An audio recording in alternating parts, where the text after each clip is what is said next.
मेरी आवाज आ रही है? हो गया लाइव?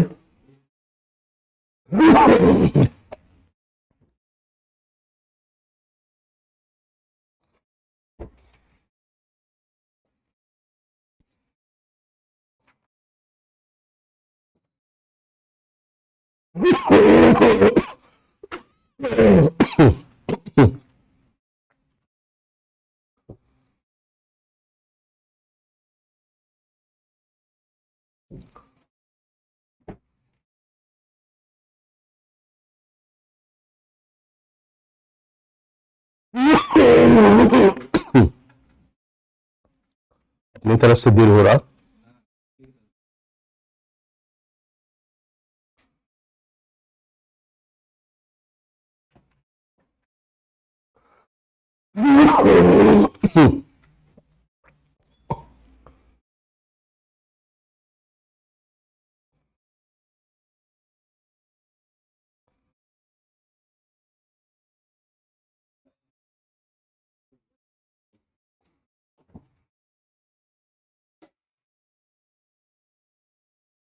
गुड आफ्टरनून, कैसे हैं आप लोग?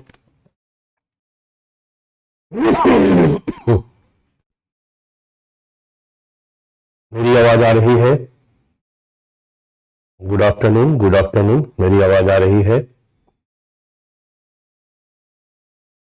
जय हिंद, जय हिंद, नमस्कार।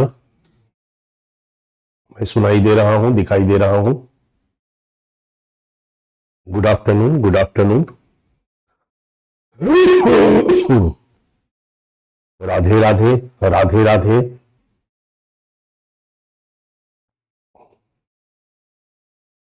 और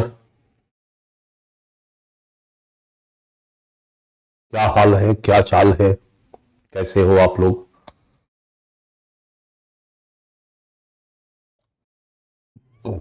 बच्चा पार्टी क्लास शुरू किया जाए। आपका रिस्पांस नहीं आ रहा। कुछ अगर क्वेश्चन है आपके मन में तो वो भी लिखते जाइए। शुरू में हम लोग कुछ क्वेश्चन कर सकते हैं डिस्कशन, और कुछ प्रश्नों का उत्तर हम लोग क्लास के लास्ट में भी कर सकते हैं। कुछ अगर क्वेश्चन है मन में तो आप चैट बॉक्स पे लिखते चले जाइए, मैं उसको देख लेता हूं।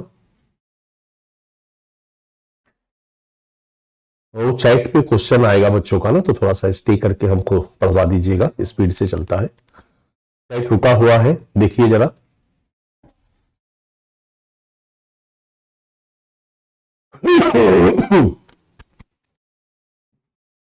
स्लाइड दे दिया गया है बच्चा, स्लाइड का पीडीएफ मैं दे चुका हूं। सर पीडीएफ अपडेट कैसे करें? करेंट से देखते जाओ और उसको जोड़ते जाओ। सर उत्तर कैसे लिखें?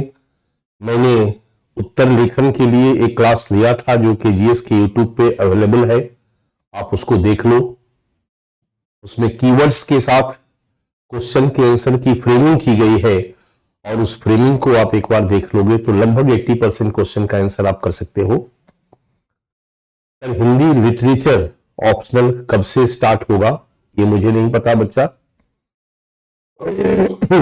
सर आपसे मेरी रिक्वेस्ट है, मेरी ऐप लिखवा दिया कीजिए, मेरी आप लिखवा दिया कीजिए सर, लिखकर ज्यादा समझ में आ जाता है बच्चा।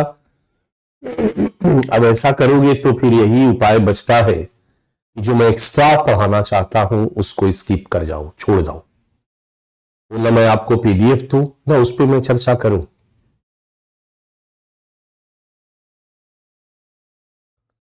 अगर आपको लगता है कि मैं बहुत कम लिखवाता हूं, तब आप मुझसे ये सवाल कर सकते हो।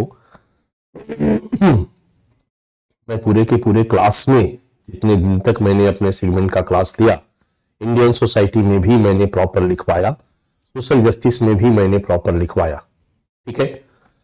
अब अगर सिलेबस में 80%, 70-80% आने की संभावना जिस टॉपिक की है, वो टॉपिक सपोज 100 है, या 150 टॉपिक वैसा है तो वो तो मैं लिखवा के पढ़ाता हूं। लेकिन अगर 50 टॉपिक ऐसा है जिसको पढ़ लेना चाहिए, जिसके आने की संभावना 20% 25% है, अगर वो पूछ देगा तो फिर आप सीधे बाहर हो जाओगे एग्जाम से, क्योंकि थ्रॉटकट कंपटीशन है, कुछ भी बाकी नहीं रहना चाहिए। ये अप्रोच आपकी तैयारी का होना चाहिए।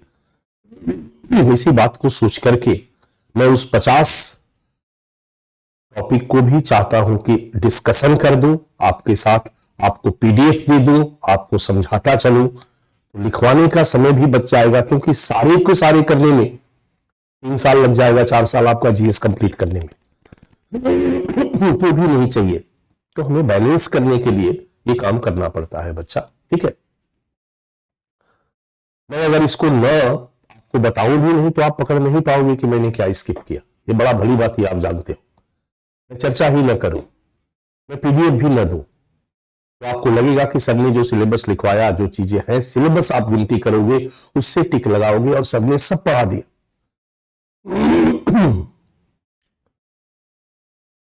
ठीक है, इसलिए ऐसा प्रेशर आप मेरे को न दो, ठीक है।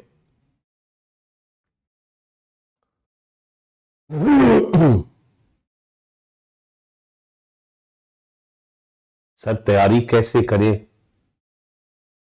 सर आप जैसे पढ़ाते हैं वैसे ही पढ़ाइए।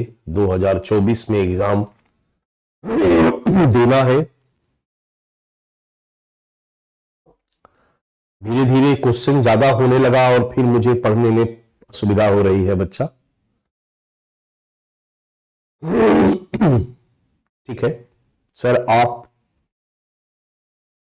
टेक्निकल टीम थोड़ा सा पीडीएफ चैट को रोकिए। नोट्स बनाने के पीछे सब मेरे, sir please request to the team to increase.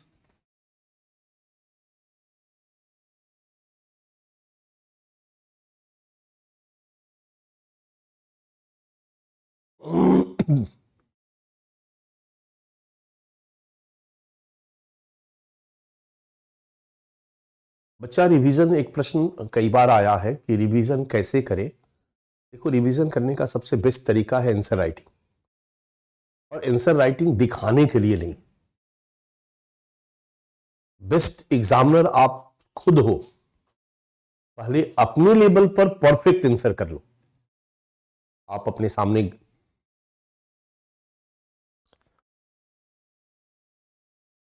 इस लेवल पे अपने को ले आओ कि दिए हुए समय सीमा में आप आंसर लिखना, एवरेज आंसर, टॉप आंसर नहीं, एवरेज आंसर लिखने की क्षमता को विकसित कर दो।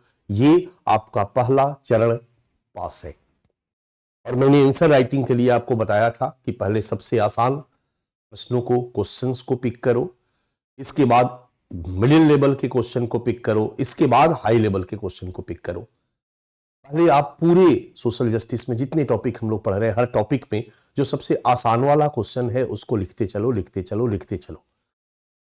मान लो कि 40-50 आसान वाला क्वेश्चन आपने लिख लिया, तब आप मिडिल लेवल के क्वेश्चन को उठाओ और वो भी 50-60-70 क्वेश्चन का आंसर राइट कर दो। ये दोनों करने के बाद जब आप हाई लेवल का क्वेश्चन उठाओगे तो उसका आंसर करने में आपको जरा भी परेशानी नहीं होगी, ठीक है। और आंसर राइटिंग ही रिवीजन का एक बेहतर तरीका है। शुरुआत में जब आप आंसर राइट कर रहे हो तो कोई एग्जामिनेशन हॉल में नहीं बैठे हो। जब भी आपको दिक्कत आए तो इमीडिएट वहीं पर नोट्स रखा हुआ है, उसको आप एक बार देख लो।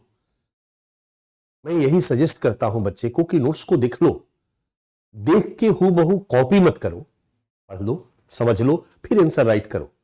तो एक साथ कई चीजें हो रही है, आप पढ़ भी रहे हो, आपका रिवीजन भी हो रहा है, आपका राइटिंग स्किल भी डेवलप हो रहा है, आपका सेंटेंस फॉर्मेशन भी बेहतर तरीके से होता जा रहा है। ये साथ साथ चलने दो बच्चा। अभी ही आप एग्जामिनेशन हॉल में अपने को मत डालो एकदम 12 मिनट में, 10 मिनट में, 8 मिनट में हमें एक प्रश्न का आंसर लिखना है, एक क्वेश्चन का आंसर लिखना है। नो। अभी तो आंसर लिखने की प्रैक्टिस करो, राइटिंग स्किल डेवलप करो थ्रू आंसर। जब through answer writing skill develop करोगे तो रिवीजन अपने आप होता चला जाएगा, ठीक है।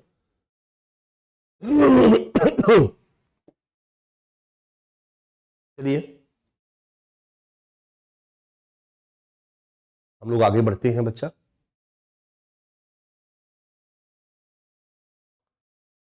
आज हम लोग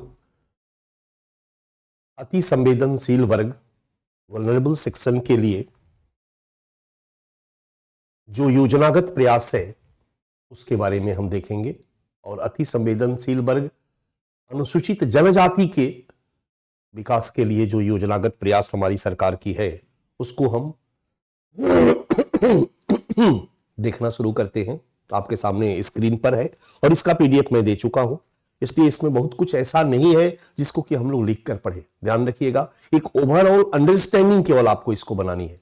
इसमें कुछ होता है ना कि कई बार कुछ ऐसे प्रोग्राम होते हैं, स्मार्ट सिटी मिशन हम लोग लिख करके पढ़े थे, तो कुछ ऐसे प्रोग्राम है जिसको हम लोगों को लिख के पढ़ना चाहिए क्योंकि उस पर स्पेसिफिक क्वेश्चन पूछा जा सकता है। लेकिन ट्राइबल वेलफेयर में कोई इस तरह का प्रोग्राम नहीं है जो बिल्कुल अलग से पूछा जाए, ठीक है। इसलिए हम लोगों को लिखकर पढ़ने की जरूरत नहीं है, इसका पीडीएफ हमने दे दिया है। एक नजर हम डालेंगे और एक समझ बनाने का प्रयास करेंगे कि जनजातियों के विकास के लिए हमारी सरकार क्या कर रही है।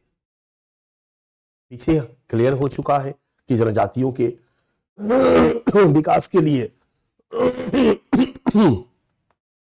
राज्य के नेतृत्व में प्रयास किया जा रहा है। जनजातियों के विकास के लिए ब्यूरोक्रेसी के सहयोग से प्रयास किया जा रहा है और इसके लिए जो कुछ प्रमुख संस्थाएं हैं उन संस्थाओं में एक है मिनिस्ट्री ऑफ ट्राइबल अफेयर्स, जनजाति कार्य मंत्रालय। ये अलग से केंद्र में एक मिनिस्ट्री है जो जनजातियों के विकास पर फोकस्ड है, जनजातियों के कल्याण पर फोकस्ड है। इसके अलावा अगर हम कुछ इंस्टीट्यूशन की बात करें, अगर हम कहते हैं बच्चा प्रयास करने वालों में, तो एक हमारा एक तो मंत्रालय है, दूसरा आयोग है, याद है, छोटा मैं शॉर्ट में लिख रहा हूं, राष्ट्रीय अनुसूचित जनजाति आयोग, जो प्रयासों की समीक्षा करती है, सजेशन देती है। ये भी एक इंस्टीट्यूशन है, एक बॉडी है जो कि जनजातीय विकास के लिए उत्तरदायी है। जनजातीय विकास की समीक्षा करना, रिपोर्ट देना पड़ चुके हैं हम लोग। जिस तरीके से अल्पसंख्यकों के आर्थिक विकास को संपोषित करने के लिए एक इंस्टीट्यूशन थी, एक बॉडी थी, वित्त और विकास निगम, उसी तरह से अनुसूचित जनजातियों के विकास के लिए भी एक बॉडी है, एसटी वित्त एवं विकास निगम। लिखो मत, बस केवल दिमाग में बैठाओ। ये भी ट्राइबल डेवलपमेंट में लगी हुई है, ये भी इस दिशा में काम करती है। और ट्राइबल का जो प्रोडक्ट है बहुत क्लियर है। मंत्रालय ओवरऑल हो गई,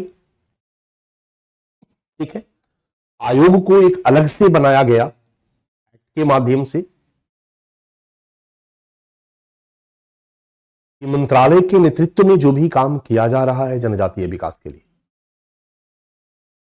आयोग उसकी समीक्षा करेगा, मूल्यांकन करेगा, देखेगा कि उनका सही तरीके से विकास हो रहा है कि नहीं हो रहा है, सलाह देगा, रिसर्च करेगा, निगरानी करेगा, उनकी शिकायतों को सुनेगा, उनको दूर करने के लिए संबंधित अधिकारियों तक पहुंचाएगा, आदि आदि आदि आदि आदि। ये आयोग का कार्य है जिसको पहले हम लोग पढ़ चुके हैं। जनजातियों के आर्थिक विकास के लिए एक महत्वपूर्ण संस्था है जनजातीय विकास एवं वित्त निगम, वित्त एवं विकास निगम, अनुसूचित जनजाति वित्त एवं विकास निगम। इस तरह से अल्पसंख्यक वित्त और विकास निगम था। ये अनुसूचित जनजातियों को सस्ते ब्याज पर ऋण उपलब्ध कराती है, सस्ते ब्याज दर पर ऋण उपलब्ध कराती है ताकि जनजातियों के आर्थिक विकास को तीव्र किया जा सके। तो ये भी एक संस्था के रूप में काम कर रही है। और जनजातियों के जो वनोत्पाद है उनको बेचने के लिए एक ट्राइफेड नाम का संस्था भी बनाया गया है। ट्राइफेड, ये भी जनजातियों के विकास से संबंधित एक प्रमुख एजेंसी है, एक संस्था है। इस तरीके से कुछ घटक, कुछ संस्थाओं के माध्यम से जनजातियों के विकास के लिए प्रयास जारी है। जनजातियों की जब विकास की हम बात करते हैं तो जनजातियों के विकास में क्या क्या आएगा? सबसे पहले तो उनका आर्थिक विकास हो। आर्थिक विकास मतलब उनका इनकम बढ़े। इनकम तब बढ़ेगा जब उनका रोजगार हो। तो रोजगार के लिए क्या जरूरी है?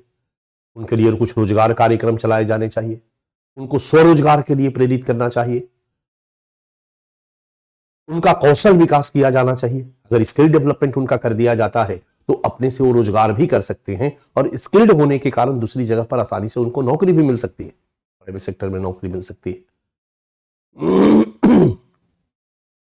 इस तरीके से जनजातियों के आर्थिक विकास को सुनिश्चित किया जा सकता है। अब सबसे बड़ी उनकी जरूरत है कि जो कुछ वनोत्पाद वो बनाते हैं अपने से, सेल्फ अगर कुछ उन्होंने धंधा शुरू किया, सरकार ने उन्हें भी एसएचजी के रूप में, सेल्फ हेल्प ग्रुप के रूप में उनको कुछ करने के लिए मोटिवेट किया, कुछ सपोर्ट किया। तो चुनौती आती है कि उनके द्वारा उत्पादित माल को कैसे बेचा जाए। उत्पादित माल को बेचने के लिए ट्राइफेड सपोर्ट करती है।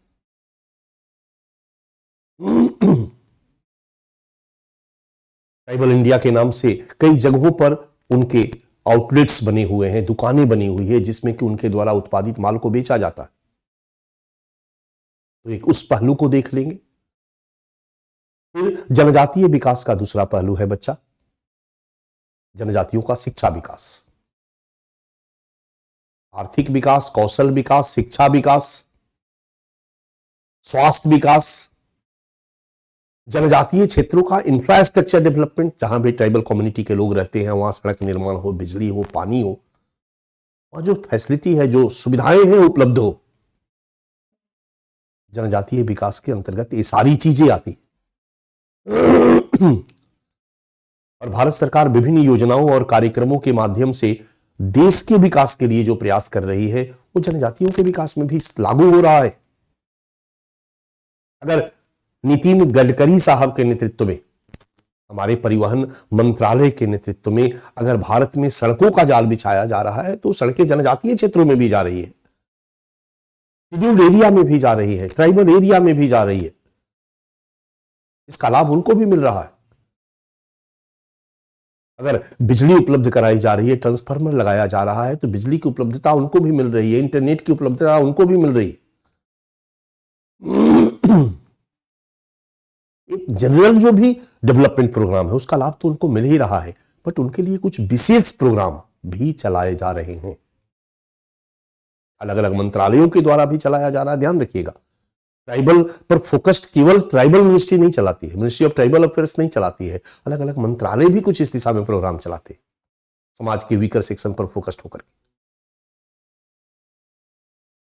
इंफ्रास्ट्रक्चर डेवलपमेंट के लिए उनके लिए प्रयास किए जा रहे हैं, चलाए जा रहे हैं। उन जनजातियों के लिए अलग से प्रोग्राम चलाया जा रहा है जहां नक्सल प्रभावित एरिया है, क्योंकि ऐसा माना जाता है कि वामपंथी उग्रवाद का एक बहुत बड़ा कारण गरीबी है। और ये वामपंथी उग्रवाद या नक्सलवाद आजकल जनजातीय क्षेत्रों में तेजी से फैला हुआ है। उड़ीसा में आप चले जाओगे, मलकानगिरी के इलाके में चले जाओ, बस्तर के इलाके में चले जाओ, झारखंड के इलाके में चले जाओ, छत्तीसगढ़ के इलाके में चले जाओ, उत्तरी आंध्र प्रदेश के इलाके में चले जाओ, और यहां पर ट्राइबल कम्युनिटी के लोग रहते हैं।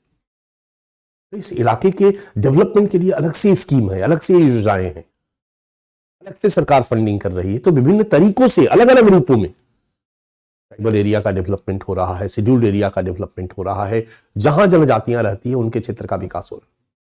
और जनजातियों पर फोकस्ड शैक्षिक विकास संबंधी योजनाएं, जनरल स्वास्थ्य विकास संबंधी योजनाएं, कौशल विकास संबंधी योजनाएं, आर्थिक विकास संबंधी योजनाएं चलाई जा रही है। इसमें अलग अलग योजनाओं की कुछ नाम है, शिक्षा विकास से संबंधित कुछ योजनाएं हैं उनके नाम है, कौशल विकास से संबंधित कुछ योजनाएं अलग अलग नामों से चलाई जा रही है। इनके बारे में हम केवल एक नजर डालेंगे, ठीक है। जनजातीय विकास हेतु अब जो मैंने अभी बात कही, ओवरऑल आपको एक ओवरऑल अंडरस्टैंडिंग होनी चाहिए और कुछ योजनाओं का नाम आपके दिमाग में होना चाहिए, दैट्स ऑल। एक योजना का दो लाइन आपके दिमाग में होना चाहिए, दैट्स ऑल। और मैंने हर योजना पर आपको जो पीडीएफ दिया है उसमें 10-10 लाइन मैंने लिख दिया है। 2 लाइन याद रखना चाहिए।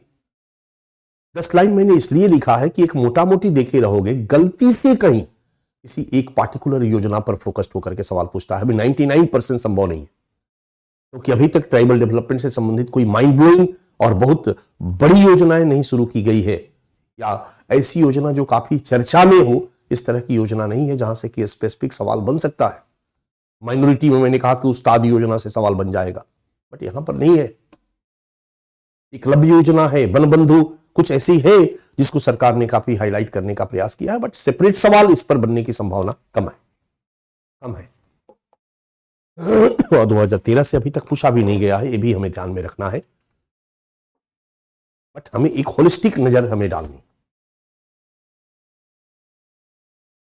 तो आइए हम शुरू करते हैं इस टॉपिक पर एक होलिस्टिक नजर। और जब भी हम कहते हैं जनजातीय विकास योजनागत प्रयास, तो जनजातीय विकास हेतु योजनागत प्रयास शुरू में नहीं किया गया। शुरू में तो हम पूरे भारत के विकास के लिए प्रयास किए। हमने पीछे भी कहा था कि जब हमारा देश आजाद हुआ तो हमने विकास के लक्ष्य को निर्धारित किया, हमने आधुनिक समाज के निर्माण के लक्ष्य को निर्धारित किया, हमने समाजवादी समाज के लक्ष्य को निर्धारित किया, हमने सामाजिक न्याय से युक्त विकास के लक्ष्य को निर्धारित किया। बट सामाजिक न्याय पर शुरू में ही उतना बल नहीं दिया गया। भारत गांवों का देश था, इसलिए विकास का मतलब भारत के गांवों का विकास। इसलिए शुरुआती दिनों में ग्रामीण विकास परियोजनाओं को शुरू किया गया। 1950 में योजना आयोग का गठन किया गया। पीछे ये सारी चीजें हमने चर्चा कर दी है। योजना आयोग का गठन किया गया एंड इन 1952 एक ग्रामीण विकास की महत्वाकांक्षी योजना शुरू की गई, जिसको कम्युनिटी डेवलपमेंट प्रोग्राम का नाम दिया गया। सामुदायिक विकास कार्यक्रम, सामुदायिक विकास कार्यक्रम। इसमें विकास की इकाई गांव थी। गांव को एक समुदाय के, एक विकास के यूनिट के रूप में माना गया और गांव के विकास पर बल दिया गया, अलग अलग गांव के विकास पर। और ढेर सारे गांवों को लेकर के एक ब्लॉक बना दिया गया, यानी विकास की प्रक्रिया को, विकास संबंधी क्रियाकलापों को बेहतर तरीके से संभव बनाने के लिए, एग्जीक्यूट करने के लिए भारत के विभिन्न जिलों को कुछ विकास खंडों में बांटा गया, जिसको आप ब्लॉक का नाम जानते हो। आज ब्लॉक है, आज भी हर जिला में कुछ ब्लॉक होते हैं, 10-12 ब्लॉक होते हैं। ये ब्लॉक उसी समय बनाया गया, 1952 के कम्युनिटी डेवलपमेंट प्रोग्राम को एग्जीक्यूट करने के लिए ये ब्लॉक पहली बार बनाया गया। इसको डेवलपमेंट ब्लॉक कहा गया, विकास खंड कहा गया। और इस ब्लॉक के डेवलपमेंट के जिम्मेदारी के निर्वहन के लिए एक अधिकारी की नियुक्ति की गई, जिसको हम ब्लॉक डेवलपमेंट ऑफिसर का नाम देते हैं, बीडीओ देते हैं। भारत में ढेर सारे बीडीओ की बहाली की गई। पहली बार बीडीओ की बहाली उसी समय हुई, पहली बार एक पद उसी समय सृजित किया गया। खंड विकास पदाधिकारी, प्रखंड विकास पदाधिकारी, अलग अलग जगहों पर अलग अलग नाम से इसको जाना जाता है। और बीडीओ को सपोर्ट करने के लिए ढेर सारे और अधिकारी कर्मचारियों की नियुक्ति की गई। स्वास्थ्य विकास के लिए बीडीओ के अंतर्गत एक स्वास्थ्य पदाधिकारी होगा ब्लॉक लेवल पर। पशु के स्वास्थ्य की देखभाल करने के लिए पशु के वेटनरी का एक डॉक्टर होगा ब्लॉक लेवल पर। इसी विकास को बेहतर करने के लिए एग्रीकल्चर ऑफिसर होगा ब्लॉक लेवल पर। इस तरह से ढेर सारे, और हर एग्रीकल्चर ऑफिसर, उसके साथ 2-3 कर्मचारी, इस तरीके से एक पूरी टीम तैयार की गई ब्लॉक लेवल पर। इस टीम को जिम्मेदारी दी गई ब्लॉक के डेवलपमेंट का काम।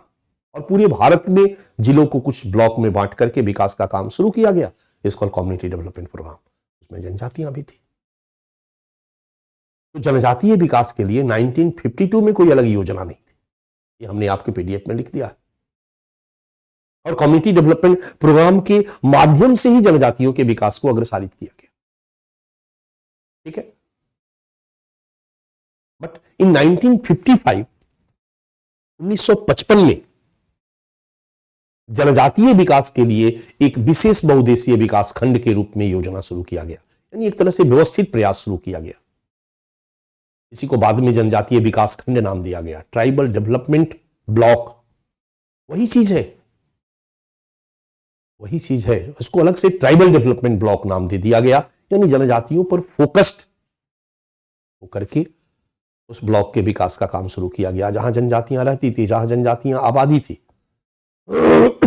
लेकिन पहली बार आजाद भारत में 5th 5 ईयर प्लान में जनजातियों पर फोकस्ड एक स्पेशल प्रोग्राम शुरू किया गया, जिसको ट्राइबल सब प्लान के नाम से जाना जाता है, जिसको जनजातीय उपयोजना के नाम से जाना जाता है, इसको जनजातीय उपयोजना के नाम से जाना जाता है। टीएसपी टीएसपी टीएसपी टीएसपी जनजातीय उपयोजना, ये अभी भी चलती है बच्चा।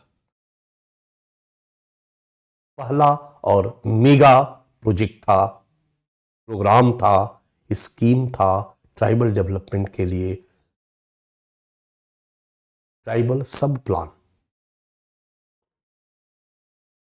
इसका उद्देश्य था आदिवासियों के सामाजिक विकास को सुनिश्चित करना, आदिवासियों के आर्थिक विकास को सुनिश्चित करना, यानी सामाजिक आर्थिक विकास में सब कुछ आ गया बच्चा, शैक्षिक विकास आ गया, स्वास्थ्य विकास आ गया, सब कुछ आ गया, सामाजिक विकास में सब कुछ आ गया, प्लस आर्थिक विकास।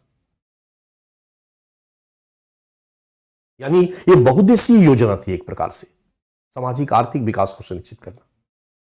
और एक दूसरा उद्देश्य था कि जनजातियों को जो शोषण हो रहा था उससे इनको संरक्षण प्रदान करना, क्योंकि अंग्रेजी शासन काल में साहूकारों द्वारा, महाजनों के द्वारा कई रूपों में इनका शोषण हो रहा था। सीधे साधे भोले भाले गांवों में रहने वाले थे, जंगलों में रहने वाले थे, और विभिन्न तरीकों से इनके जंगल की जमीनों को हथिया ली जाती थी। तो इनका सामाजिक आर्थिक विकास करना और इनको शोषण से संरक्षण प्रदान करना, इन दो उद्देश्यों को लेकर के 5th 5 ईयर प्लान में टीएसपी को शुरू किया गया, जो आज भी चल रहा है।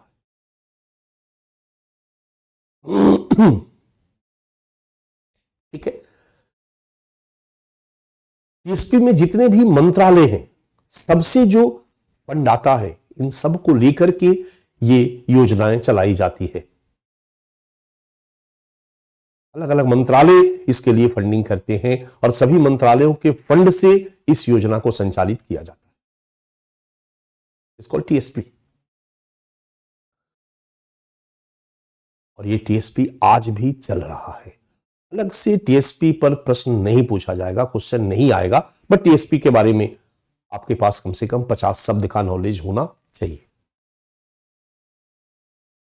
इसके बाद जनजातीय विकास से संबंधित कुछ अन्य योजनाओं की अगर हम बात करें तो 275, याद करो आर्टिकल 275, जनजातियों के विकास के लिए डायरेक्टिव प्रिंसिपल।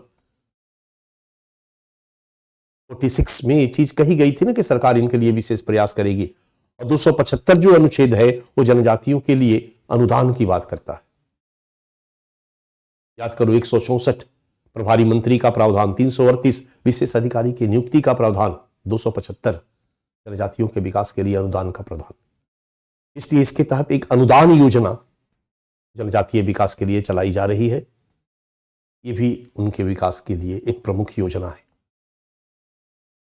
फिर आजादी के 20-25 वर्षों बाद ही ऐसा महसूस कर लिया गया कि हमारे भारत का जो शेड्यूल्ड ट्राइब्स है, ट्राइबल कम्युनिटी है, वो एक बराबर नहीं है। उसमें भी कुछ ऐसे हैं जो बहुत ही पिछड़े हैं, बहुत बैकवर्ड है। इतने बैकवर्ड हैं कि अगर बाकी जनजातियों के समकक्ष मान करके विकास का काम अगर किया जाएगा तो विकास का सारा लाभ जो टॉप की जनजातियां हैं वो ले लेंगी और उस बॉटम की जनजातियों को लाभ बिल्कुल नहीं मिल पाएगा। ऐसा 70 के दशक में ही महसूस कर लिया गया था। ढेबर कमीशन नाम आपने सुना होगा। ढेबर कमीशन ने अपनी रिपोर्ट में इन सब चीजों को उल्लेखित किया था, और फाइनली 2006 में आकर के उन्हीं जनजातियों के लिए एक नाम दिया गया, PVTG, particularly vulnerable tribal group. हम लोगों का है ना अति संवेदनशील, वही है अति संवेदनशील। विशेष रूप से कमजोर अति संवेदनशील का मतलब यहां पर कमजोर है, विशेष रूप से कमजोर जनजातीय समूह, विशेष रूप से कमजोर जनजातीय समूह, पार्टिकुलरली वल्नरेबल ट्राइबल ग्रुप।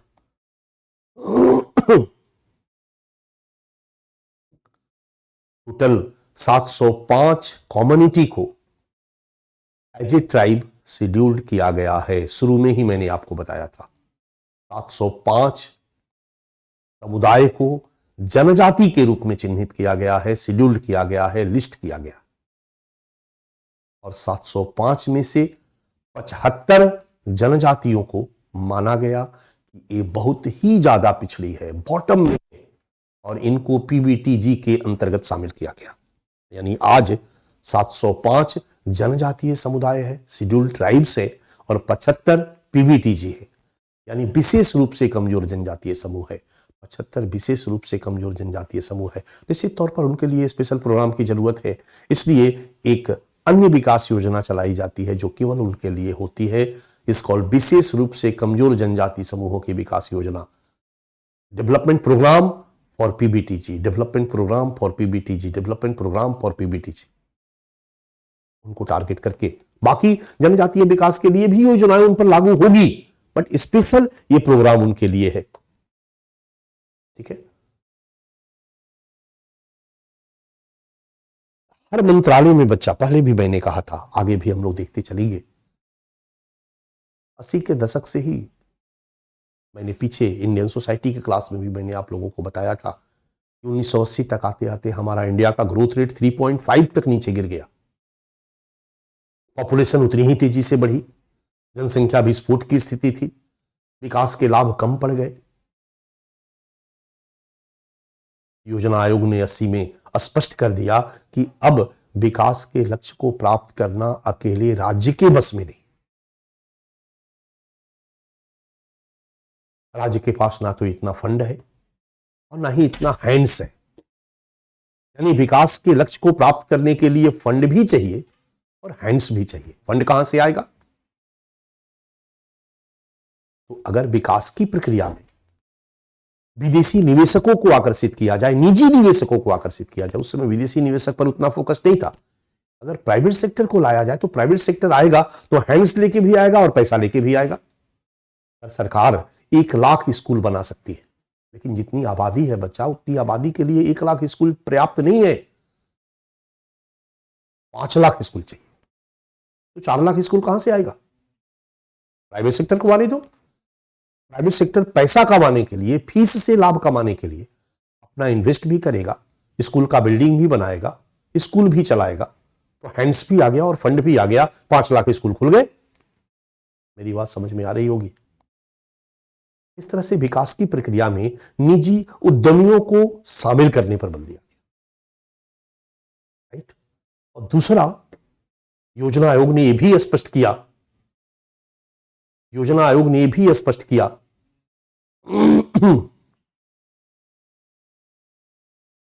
योजना आयोग ने यह भी स्पष्ट किया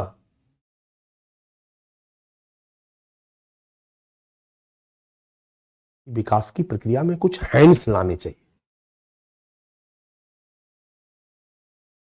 कुछ वैसे लोगों को भी क्यों ना शामिल किया जाए जो बड़े भले मानुस से, जो अच्छे लोग हैं, जो नो प्रॉफिट नो लॉस पे समाज कल्याण का काम करना चाहते हैं, गरीबों का भला करना चाहते हैं, वृद्धों के लिए काम करना चाहते हैं, एड्स पेशेंट के लिए काम करना चाहते हैं, महिलाओं के कल्याण के लिए काम करना चाहते हैं, गरीब मजदूरों के लिए काम करना चाहते हैं। ऐसे बहुत सारे लोग हैं, मदर टेरेसा टाइप।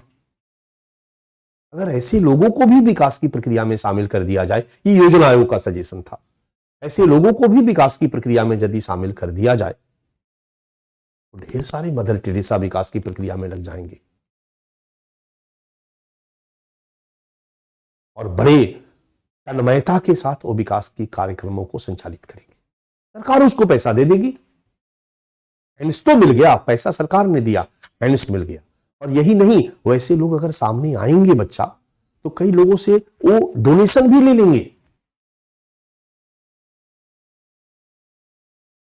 इस तरीके से विकास की प्रक्रिया में गैर सरकारी संगठनों को, एनजीओ को शामिल करने पर बल दिया गया।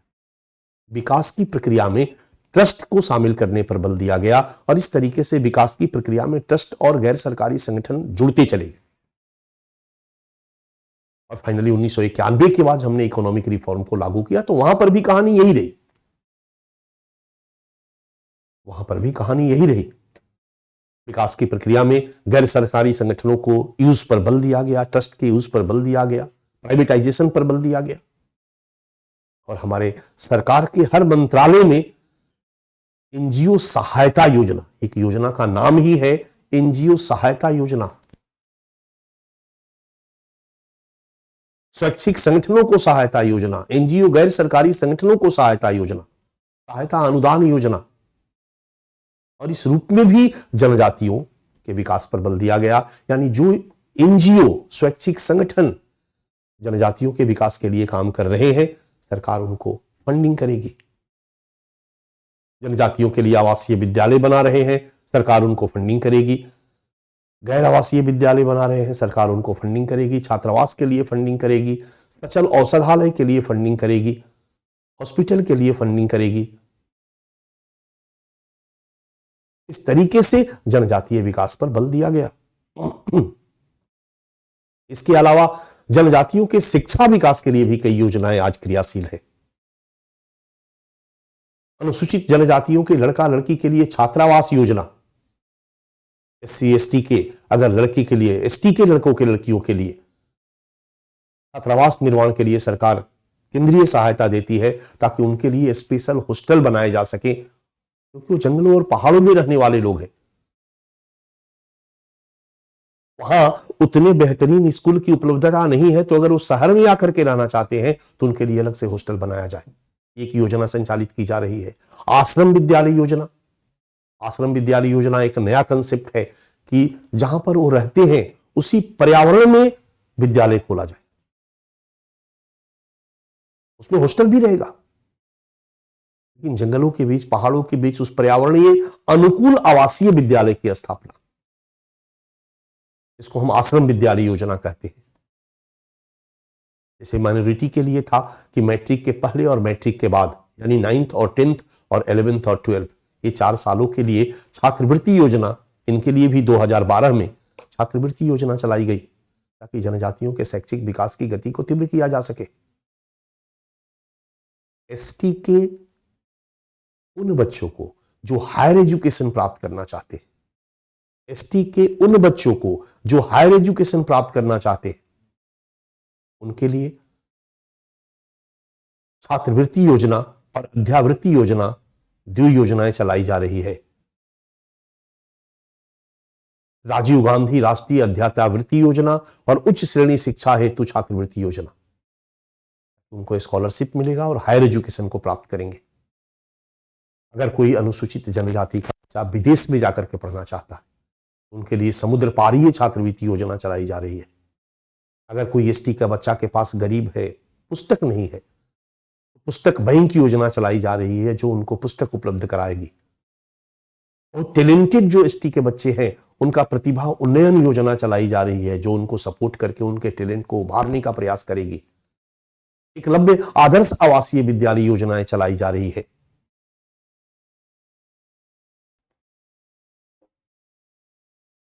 जो एक प्रकार की विद्यालय, आवासीय विद्यालय योजना है। 2017 में एक अम्ब्रेला योजना शुरू की गई।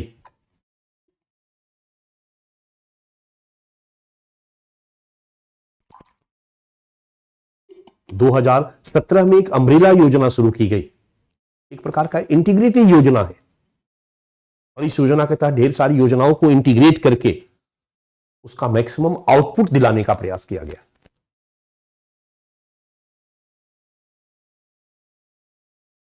ठीक है, इस तरीके से ये सब कुछ योजनाएं हैं जो उनके शैक्षिक विकास के लिए चलाई जा रही है। उनके कौशल विकास के लिए भी कई योजनाएं चलाई जा रही है। उनके कौशल विकास के लिए व्यवसायिक प्रशिक्षण योजना एक चल रही है, शेड्यूल ट्राइब व्यवसायिक प्रशिक्षण योजना, जो उनको विभिन्न व्यवसायों में प्रशिक्षण प्रदान करेगी। इससे स्वरोजगार भी होगा और नौकरी भी उनको लगेगी, दोनों के लिए वो तैयार होंगे। 2018 में एक योजना व्यवसायिक प्रशिक्षण के संदर्भ में, कौशल विकास के संदर्भ में शुरू की गई, वन धन योजना। इस योजना को हमारे भारतीय प्रधानमंत्री महोदय ने काफी हाईलाइट किया था। ये उनके लिए कौशल उन्नयन की योजना है। अगर आप चाहते हो कि मैं स्क्रीन पर दिखाते हुए पढ़ाता चलूं तो मैं वो भी कर सकता हूं। एक बार राउंड अप लेते हैं बच्चा। 1952 में जनजातीय विकास के लिए कोई पृथक योजना नहीं थी और कम्युनिटी डेवलपमेंट प्रोग्राम के रूप में इनके विकास के लिए योजनाएं संचालित की जा रही थी। 1955 में एक विशेष बहुउद्देशीय विकास खंड, जिसको जनजातीय विकास खंड नाम दिया गया, के रूप में जनजातीय विकास के लिए प्रयास किया गया। लेकिन 5th 5 ईयर प्लान में सबसे पहली बार ट्राइबल सब प्लान के रूप में जनजातीय विकास पर बल दिया गया। 5वीं पंचवर्षीय योजना में जनजातीय उप योजना ट्राइबल सब प्लान टीएसपी के रूप में जनजातीय विकास पर बल दिया गया। शायद ये तरीका आपको थोड़ा सा रुचिकर लगे, मैं ऐसे समझा रहा था, आप फोकस नहीं हो पा रहे थे, तो यहां पर आप थोड़ा फोकस्ड हो जाओगे तो चीजें आपको रिवीजन होती चली जाएगी। स्टडी मटेरियल आपके नोट्स में ये सेम चीज, ठीक है। ट्राइबल सब प्लान के बारे में मैंने यहां पर कुछ लाइन दे दिया है। ट्राइबल सब प्लान का उद्देश्य था जनजातियों के, आदिवासियों के सामाजिक आर्थिक विकास को सुनिश्चित करना, सामाजिक आर्थिक विकास को सुनिश्चित करना और शोषण के विरुद्ध आदिवासियों को संरक्षण प्रदान करना, शोषण के विरुद्ध आदिवासियों को संरक्षण प्रदान करना। टीएसपी के लिए जो वित्तीय स्रोत थे वो राज्य योजनाओं, सामान्य वित्तीय संस्थाओं से, केंद्रीय मंत्रालयों से, विशिष्ट केंद्रीय अनुदानों के माध्यम से इनको फंडिंग होती थी और उसी के द्वारा ये योजना संचालित की जाती थी और आज भी की जाती है, ठीक है। कितना फंडिंग किया गया ये है। जनजातीय विकास संबंधी अन्य प्रमुख योजनाएं और कार्यक्रम, और अन्य प्रमुख योजनाएं और कार्यक्रम की जब हम बात करते हैं तो आर्टिकल 275 के तहत अनुदान योजना और विशेष रूप से कमजोर जनजातीय समूहों के लिए विकास योजना, जिसकी चर्चा अभी हमने की।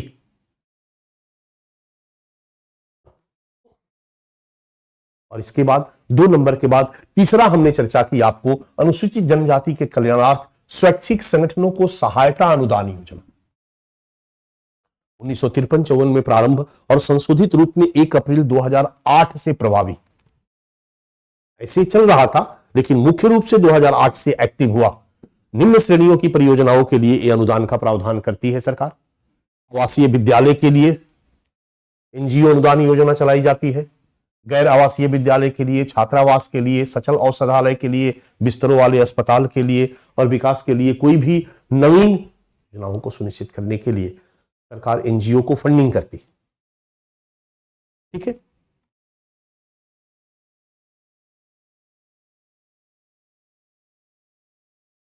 इसके बाद इनके शिक्षा विकास के लिए भी कई योजनाएं क्रियाशील है। शिक्षा विकास हेतु प्रमुख योजनाएं,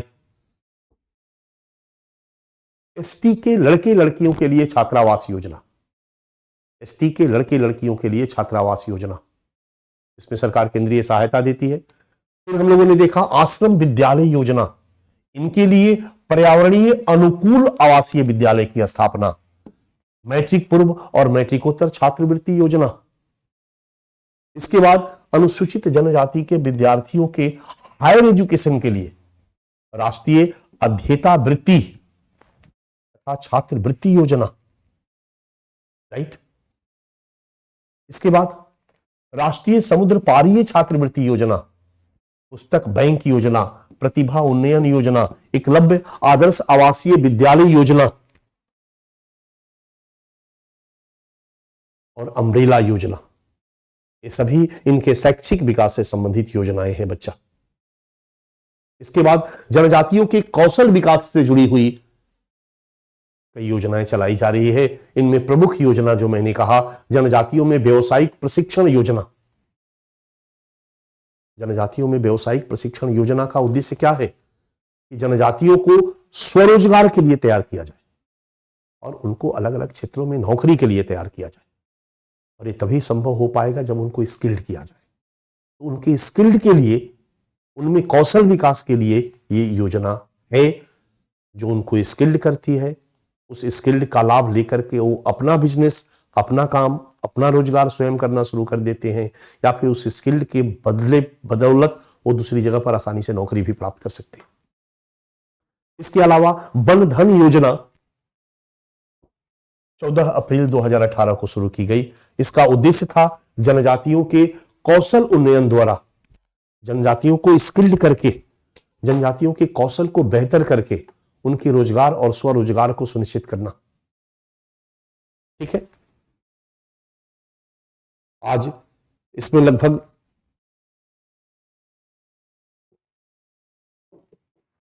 कई केंद्र की मदद से ये योजना आज संचालित की जा रही है।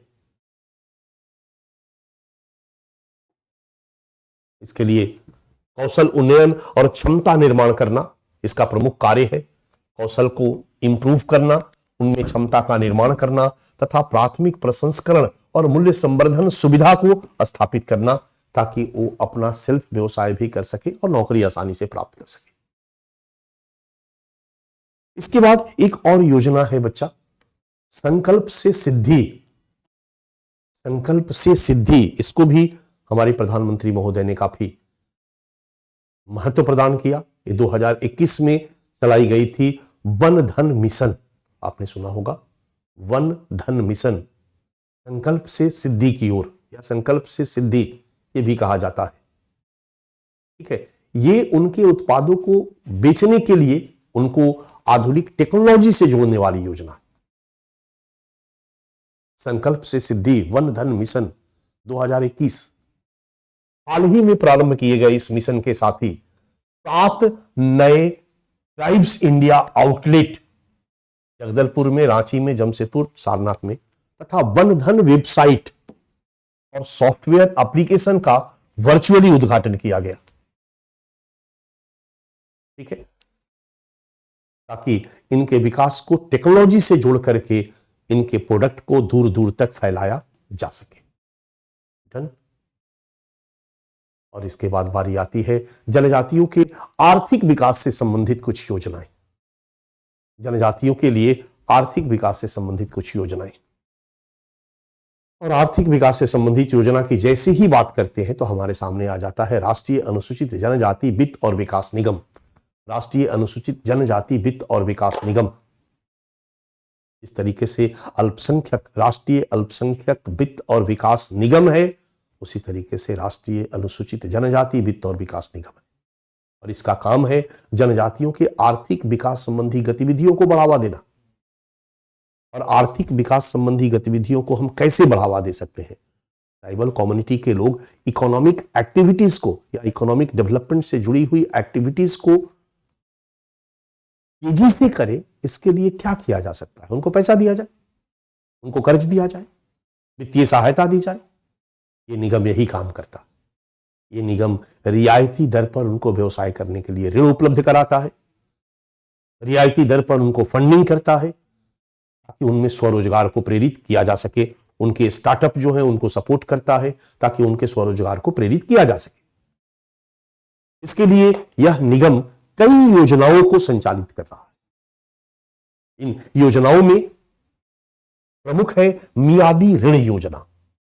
सोचो, प्रति यूनिट 50 लाख तक का कर्जा दिया जाता है जनजातियों को बिजनेस करने के लिए।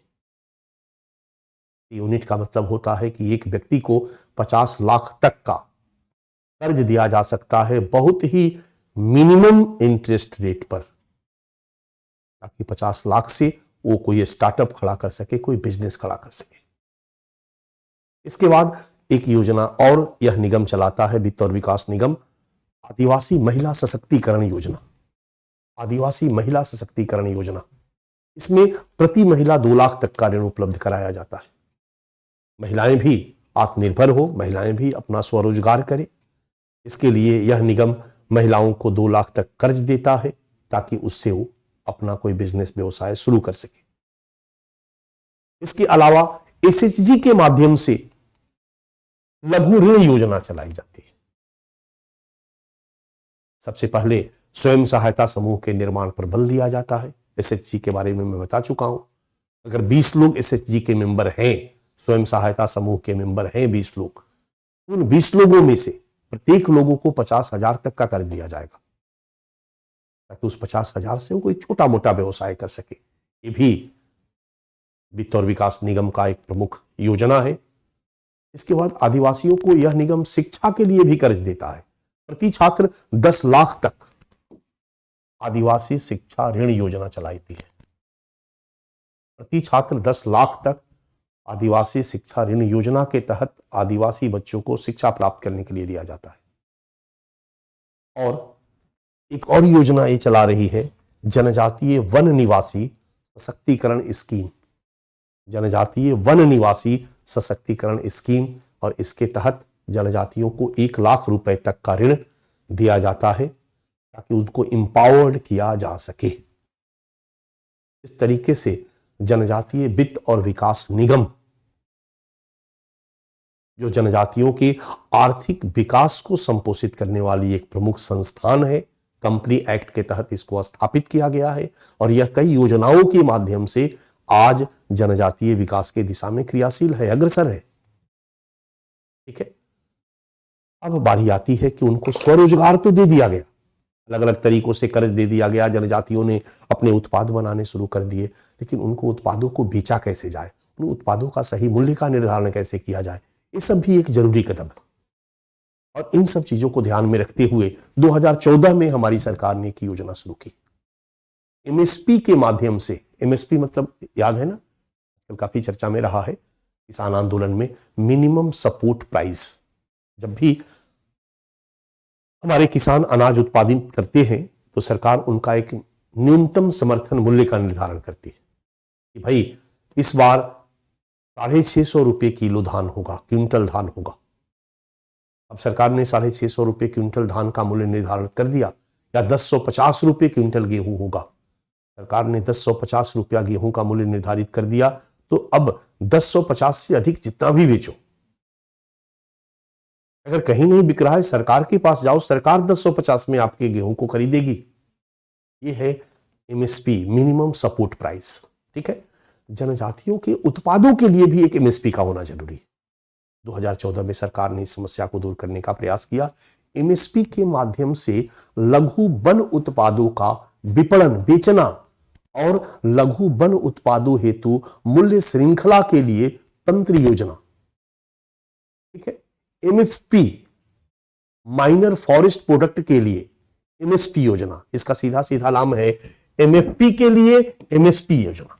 इसको ऐसे भी कहते हैं लोग, पॉपुलर इसी नाम से रहा, एमएफपी के लिए एमएसपी योजना, माइनर फॉरेस्ट प्रोडक्ट के लिए मिनिमम सपोर्ट प्राइस योजना। माइनर फॉरेस्ट प्रोडक्ट जो सरकार के विभिन्न संस्थाओं से प्राप्त कर्ज के द्वारा, या वैसे भी जनजातियां अगर कुछ छोटे छोटे लघु उत्पादन करती है तो उनके लघु उत्पादों को एक मिनिमम समर्थन मूल्य, न्यूनतम समर्थन मूल्य का सरकार निर्धारण करती है और उसको सरकार खरीदती है, उनको बेचने का प्रयास करती है, ताकि उत्पादन के बाद जनजातियों को बेचने के लिए दर दर नहीं भटकना पड़े। जनजातियों के लघु वन उत्पादों को न्यूनतम समर्थन मूल्य का निर्धारण करके उनके बेचने में, उनके विपणन में सहयोग प्रदान करना इस योजना का उद्देश्य है। राइट, और इसके लिए एक और योजना चलाई जा रही है बच्चा, जनजातीय उत्पाद उपज के विकास और विपणन हेतु संस्थागत समर्थन योजना।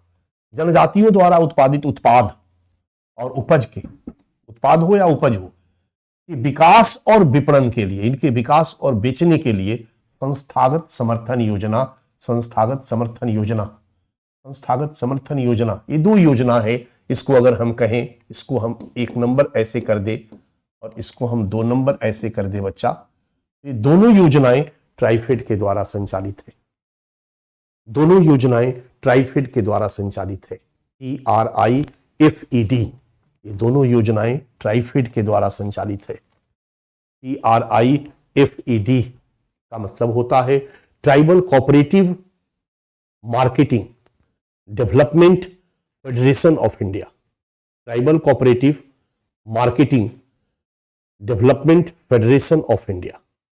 ठीक है, इसको ट्राइफेड, ये 1987 में बनाया गया था और ये जनजातियों के उत्पाद को बेचने के लिए एक सहकारी संगठन। कोऑपरेटिव का नाम समझते हो, सहकारिता आंदोलन, कोऑपरेटिव मूवमेंट, कोऑपरेटिव सहकारी संगठन। तो जनजातियों के उत्पाद को बेचने के लिए यह एक सहकारी संगठन है, कोऑपरेटिव है, जो इनके उत्पाद को बेचने का काम करती है। इसको ट्राइफेड, ठीक है। ये ट्राइफेड ट्राइब इंडिया के नाम से कई खुदरा दुकान चलाती है।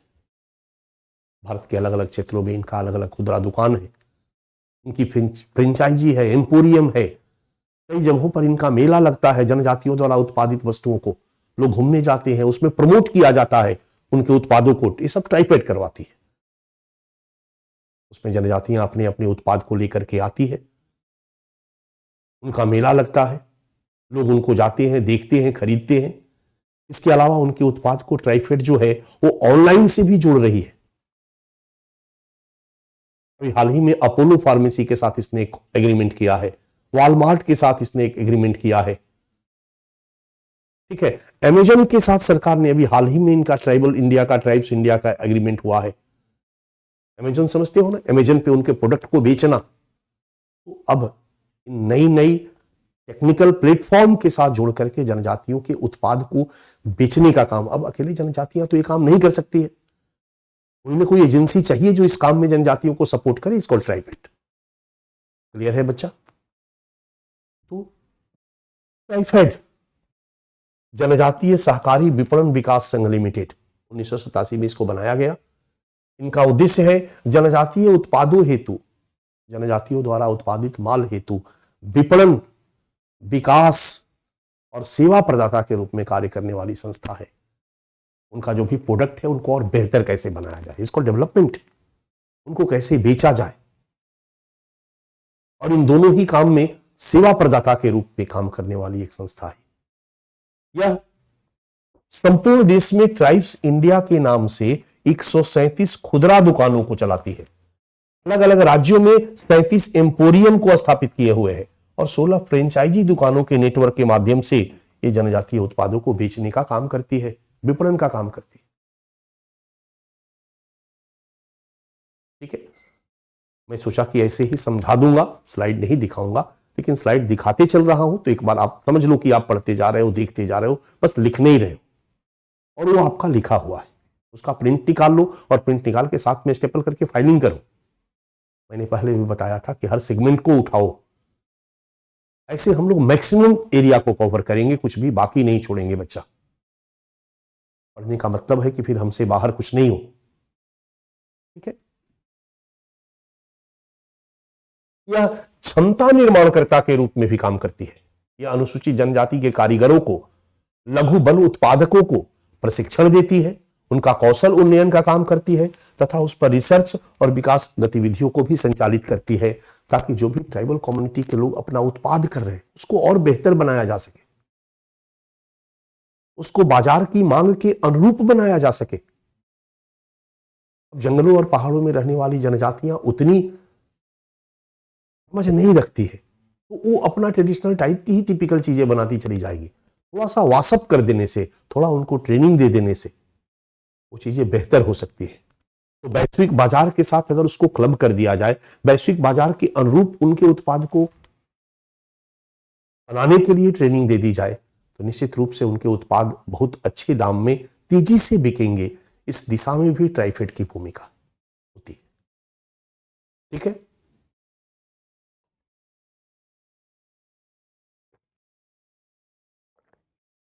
आर्थिक गतिविधियों के संदर्भ में ही 2019 में एक योजना अभियान सरकार ने शुरू किया। हाल ही में ट्राइफेड द्वारा अपने उत्पादों को वैश्विक स्तर पर पहुंच सुनिश्चित करने के लिए वॉलमार्ट और अपोलो फार्मेसी के साथ समझौता किया है, ठीक है। अभी जो हमने कहा आर्थिक गतिविधि, जनजातियों की जो आर्थिक क्रियाकलाप है, आर्थिक विकास से संबंधित योजनाओं के संदर्भ में देखें तो 2019 में एक योजना शुरू किया गया, गो ट्राइबल अभियान, ठीक है। और इसका भी उद्देश्य वही है ऑलमोस्ट, इनका जो जनजातियों का जो हाथ से बनाया हुआ सेल्फ है या फिर जनजातियों की जो प्राकृतिक उत्पाद है, शहद जनजातियों की प्राकृतिक उत्पाद है, तो इनके हस्तशिल्प को और प्राकृतिक उत्पादों को बढ़ावा देने के उद्देश्य से गो ट्राइबल अभियान शुरू किया गया 2019 में। गो ट्राइबल अभियान, और जो ट्राइब्स इंडिया है, इसकी चर्चा मैंने ट्राइफेड को पढ़ाते समय आपके सामने की थी। याद आ रहा है ट्राइब्स इंडिया, जो संपूर्ण देश में खुदरा दुकान चलाती है। ट्राइब्स इंडिया के द्वारा अमेजन के साथ पार्टनरशिप के माध्यम से संचालित किया जा रहा है। ट्राइब्स इंडिया ने अमेजन के साथ पार्टनरशिप किया और पार्टनरशिप करके इसको चला रही है। जनजातियों के हस्तशिल्प को और प्राकृतिक उत्पादों को बढ़ावा देने का काम कर रही है। गो ट्राइबल अभियान, इसी को नाम दिया गया, गो ट्राइबल अभियान। ट्राइब्स इंडिया और अमेजन मिलकर के गो ट्राइबल अभियान के तहत इनके ट्राइबल के द्वारा बनाए हुए उत्पादों को बढ़ावा दे रही है, इनके हस्तशिल्प को, इनके प्राकृतिक उत्पाद को। ठीक है। इसके बाद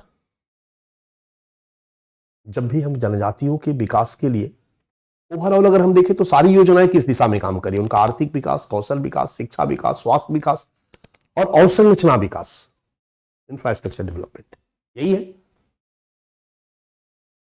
बट जब भी इनके विकास योजनाओं की चर्चा हम करते हैं तो एक योजना की चर्चा जरूरी है, और ये योजना काफी पॉपुलर रही है बच्चा, वन बंधु कल्याण योजना। वन बंधु कल्याण योजना 2014-15।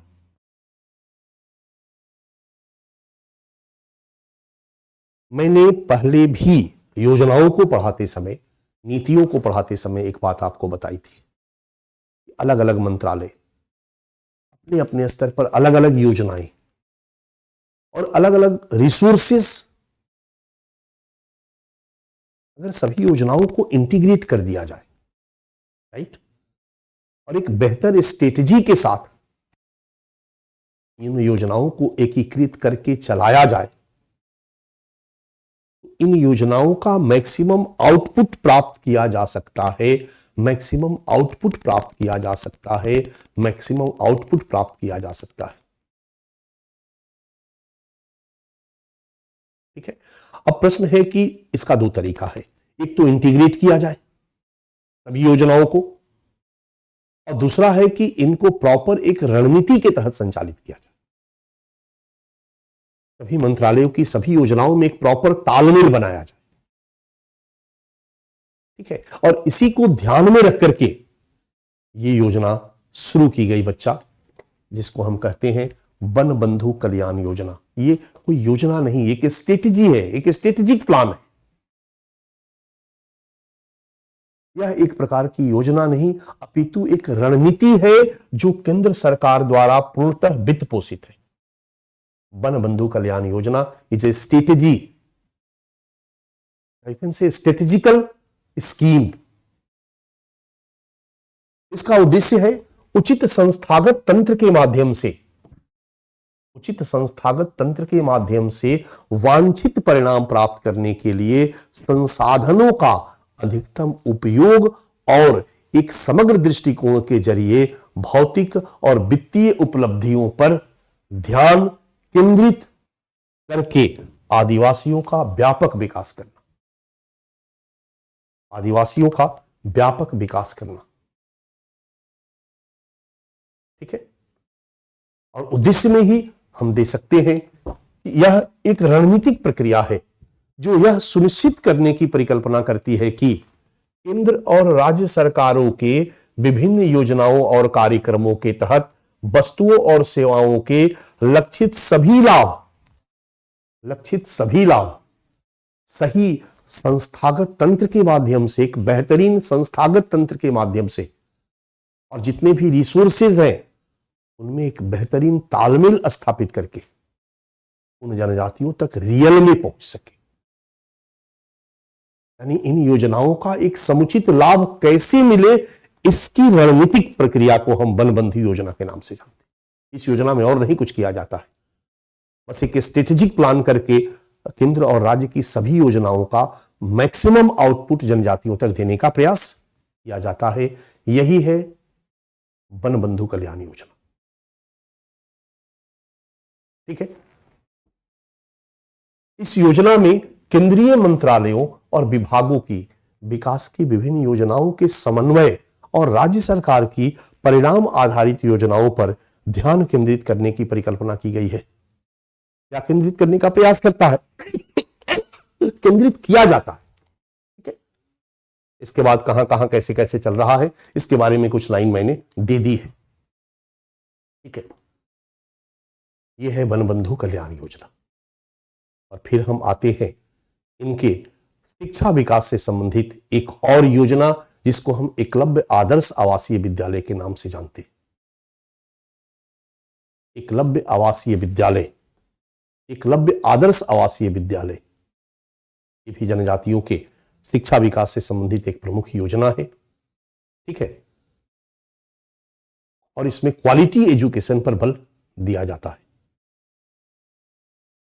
हमने वहां पर केवल लाइन शिक्षा विकास से संबंधित योजनाओं को दे दिया था, हम अलग अलग अब योजनाओं को देख रहे हैं कि अलग एकलव्य से, पीछे हमने चर्चा किया था एकलव्य आदर्श विद्यालय का, लेकिन इसको मैंने अलग से 4 लाइन दे दिया ताकि देखते चले। अगर अलग से भी कुछ हमको 50 शब्द लिखना हो तो लिख सकते हैं। एकलव्य आदर्श आवासीय विद्यालय योजना अनुच्छेद 275(1) के तहत राज्यों और संघ राज्य क्षेत्रों में जनजातीय बहुल ब्लॉक में 50% से अधिक जनजातीय जनसंख्या जहां पर है 480 छात्रों की क्षमता वाला एक आवासीय विद्यालय की स्थापना की योजना है। कंसेप्ट क्लियर हुआ? जहां जिस भी ब्लॉक में 50% से अधिक पॉपुलेशन ट्राइबल पॉपुलेशन है वहां पर एक आवासीय विद्यालय स्थापित किया जाएगा जिसकी क्षमता 480 विद्यालय छात्रों की होगी, और इसी को कहा गया एकलव्य आदर्श आवासीय विद्यालय। इस योजना का उद्देश्य सुदूर क्षेत्रों में रहने वाले अनुसूचित जनजाति के छात्रों को 6ठी से 5-12वीं तक की क्वालिटी एजुकेशन उपलब्ध कराना। अब तक 620 एकलव्य विद्यालयों को मंजूरी दी जा चुकी है। 163 जनजातीय बहुल जिलों में प्रति 5 करोड़ रुपए लागत वाली खेल सुविधाएं भी 2022 तक स्थापित की जाएगी। ठीक है, ये टारगेट था 2022 तक, इसका 2022 तक का ही अभी आंकड़ा है क्योंकि 2023 का आंकड़ा अब आएगा जो एनुअल रिपोर्ट होता है। यह है एकलव्य आदर्श विद्यालय योजना। ठीक है, और एक और योजना है जो जनजातियों के शिक्षा से संबंधित जो ढेर सारी योजनाएं हैं, मैंने एकलव्य आदर्श विद्यालय योजना कहा, छात्रवृत्ति योजना कहा, इन सभी योजनाओं को इंटीग्रेट करके 2017 में एक योजना चलाई गई। योजना है, चल रही है, लेकिन 2017 में एक अम्ब्रेला योजना शुरू की गई। अम्ब्रेला का मतलब ही होता है, और इसके अंतर्गत शिक्षा विकास से संबंधित जितने भी योजनाएं हैं उनको इंटीग्रेट कर दिया गया। इनके अंतर्गत शिक्षा विकास से संबंधित जितनी भी योजनाएं हैं, पीछे हम लोगों ने चर्चा की, आश्रम विद्यालय योजना, छात्रावास स्थापना या निर्माण योजना, जनजातीय क्षेत्र में व्यवसायिक प्रशिक्षण योजना, 9-10 की छात्रवृत्ति योजना, 11-12 की छात्रवृत्ति योजना, ये जितनी भी योजनाएं हैं जो जनजातियों के शिक्षा विकास से संबंधित है, इन सबको इंटीग्रेट करके एक योजना चलाई गई, इस कॉल अम्ब्रेला योजना 2017। कंसेप्ट क्लियर है? जनजातियों के शिक्षा विकास से संबंधित योजनाओं को इंटीग्रेट करके उसका मैक्सिमम आउटपुट लेने का प्रयास करना। डन। जनजातीय कार्य मंत्रालय द्वारा जनजातीय शिक्षा के विकास हेतु संचालित विभिन्न योजनाओं को एकीकृत करके चलाई जाने वाली योजना इस कॉल अम्ब्रेला योजना। इसका उद्देश्य है अन्य आबादी समूह की तुलना में जनजातीय के बच्चों की शैक्षणिक उपलब्धियों में अंतर को कम करना। जो गैर जनजातीय समूह है वहां पर शिक्षा का स्तर उच्च है और जो जनजातीय समूह है वहां शिक्षा का स्तर निम्न है, तो दोनों के बीच जो अंतर है उसको कम करना, मतलब जनजातियों में शिक्षा के स्तर को उठाना। अनुसूचित जनजाति के बच्चों की शिक्षा के लिए किए जा रहे वर्तमान प्रयासों की कमियों को दूर करना। ऑलरेडी तो चल ही रहा है योजना, उनकी कमियों को दूर करना जो अभी प्रयास है। तीसरा, इसके अंतर्गत पूर्व संचालित निम्नलिखित योजनाओं को एकीकृत किया गया है। आश्रम विद्यालय योजना, छात्रावास स्थापन और सुदृढ़ीकरण योजना, जनजातीय क्षेत्रों में व्यवसायिक प्रशिक्षण योजना, 10वीं पूर्व छात्रवृत्ति योजना, मैट्रिकोत्तर छात्रवृत्ति योजना। राइट। और एक योजना जो मैंने पीछे चर्चा की थी बच्चा, पीवीटीजी, के लिए भी योजनाएं चलाई जा रही है। तो यहां पर पीवीटीजी के बारे में मैंने थोड़ा इंफॉर्मेशन आपको दे दिया है। विशिष्टता असुरक्षित जनजातीय समूह, पीवीटीजी, ठीक है। और आप लोग परेशान थे,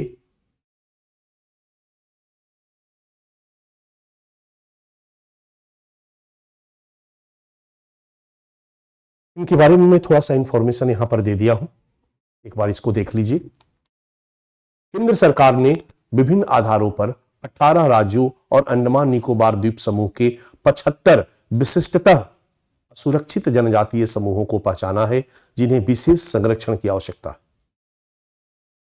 विशिष्टता असुरक्षित जनजातीय समूह घोषित करने का आधार, ये 4 आधारों पर इनको सबसे कमजोर जनजाति समूह के रूप में चिन्हित किया जाता है। ये क्या 4 आधार हैं बच्चा? 4 आधार आपके सामने स्क्रीन पर है। कृषि प्रारंभ होने के पूर्व की तकनीक का प्रयोग। आज भी वो जनजातियां जो प्री एग्रीकल्चर एरा की टेक्नोलॉजी को यूज करती है, यानी कृषि अर्थव्यवस्था के आने के पहले जो पशुपालन वगैरह वगैरह उसकी तकनीक का यदि प्रयोग करती है, तो मान के चलिए कि वो सबसे पिछड़ी हुई समुदाय है, जनजाति समुदाय है। स्थिर या कम होती जनसंख्या, खास करके अंडमान निकोबार में इस तरह की जनसंख्या बहुत ज्यादा है, इनकी आबादी रुक चुकी है, कम होती जा रही है, उनको भी पीबीटीजी के अंतर्गत शामिल किया जाना चाहिए। कम साक्षरता दर जिसकी हो और जिसका अर्थव्यवस्था निर्वाह अर्थव्यवस्था, यानी उतना ही जितना से कि उनका जीवन गुजर बसर हो जाए, उनके पास सरप्लस प्रोडक्शन नहीं। इन 4 आधारों पर भारत में 705 जनजातीय समुदायों में से 75 जनजातीय समुदायों को, 18 राज्यों के 75 जनजातीय समुदायों को चिन्हित किया गया, जिनको सबसे पिछड़ा, सबसे कमजोर जनजातीय समूह के रूप में स्वीकार किया गया। और सरकार ने फिर सोचा कि इनके लिए कुछ विशेष कार्यक्रम चलाया जाना चाहिए। विशिष्टता असुरक्षित जनजातीय समूह के लिए योजनाएं। ये समूह सामान्यतः जनजातियों के लिए चल रही योजनाओं के साथ साथ विशिष्ट योजनाओं का लाभ उठा रहे हैं, जो इनके स्वास्थ्य विकास के लिए, सफाई, शिक्षा, पोषण, जीवन निर्वाह, सांस्कृतिक विरासत संरक्षण से संबंधित है। ठीक है।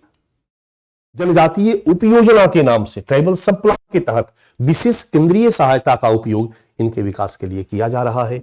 इको टूरिज्म इत्यादि गतिविधियों के समय इनके विशेषाधिकारों जैसे आवास, संसाधन इत्यादि के संरक्षण की व्यवस्था की गई है।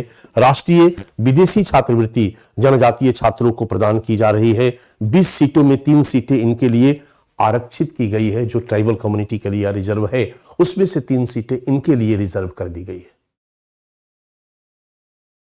इस तरीके से भारत में जनजातियों के विकास के लिए, जनजातियों के कल्याण के लिए केंद्र और राज्य सरकार द्वारा योजनागत प्रयास किए जा रहे हैं, आजादी के बाद से ही और अभी भी चल रहे हैं।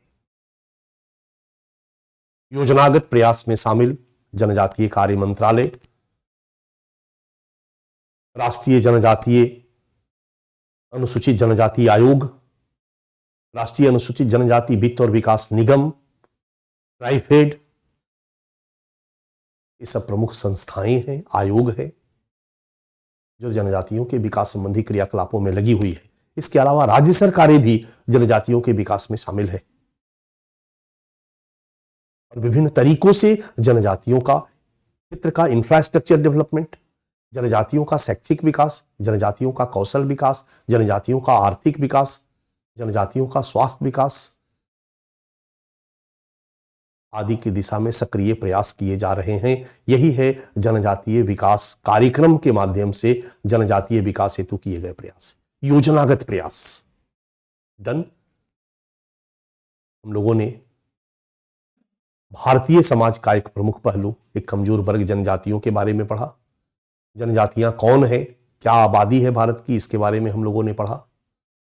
जनजातियों की क्या समस्याएं रही है, इसके बारे में हम लोगों ने पढ़ा।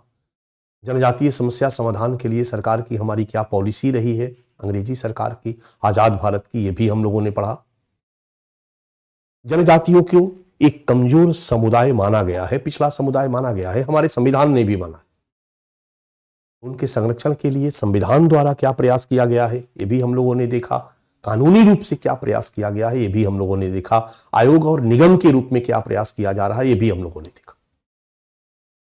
और फिर हम लोग आए जनजातीय विकास के लिए योजनागत प्रयास और उनके शैक्षिक, स्वास्थ्य, कौशल, आर्थिक सभी क्षेत्रों के विकास से संबंधित अलग अलग स्तरों पर जो योजनाएं चलाई जा रही है और जो प्रयास किए जा रहे हैं उसके बारे में हम लोगों ने एक आउटलाइन देखा।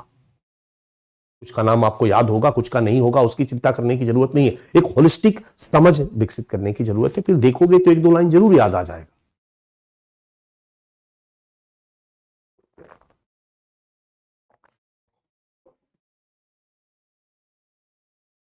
अब हम लोग जनजातियों के विकास कार्यक्रम की समीक्षा करेंगे। ठीक है, हमने जनजातियों के लिए नीतिगत प्रयास के बारे में पढ़ा, उसकी समीक्षा भी करी, याद होगा। एकीकरण की नीति की हमने समीक्षा करी। इसके बाद हम लोगों ने जनजातियों के संवैधानिक और वैधानिक रक्षोपाय के रूप में किए गए प्रयासों की भी समीक्षा हमने करी। इसके बाद हम लोगों ने जनजातियों के जो अलग अलग अधिनियम और कानून के रूप में प्रयास किए गए हैं, चाहे वो वन अधिकार अधिनियम हो, अलग अलग भी मैंने टॉपिक बना करके उसके बारे में ब्रीफ किया और उसकी समीक्षा भी कर दी। और फिर हम लोगों ने जनजातियों के विकास के लिए जो योजनागत प्रयास है उनके बारे में भी हम समीक्षा करते हैं। और समीक्षा करके हम यही पाते हैं कि आजादी के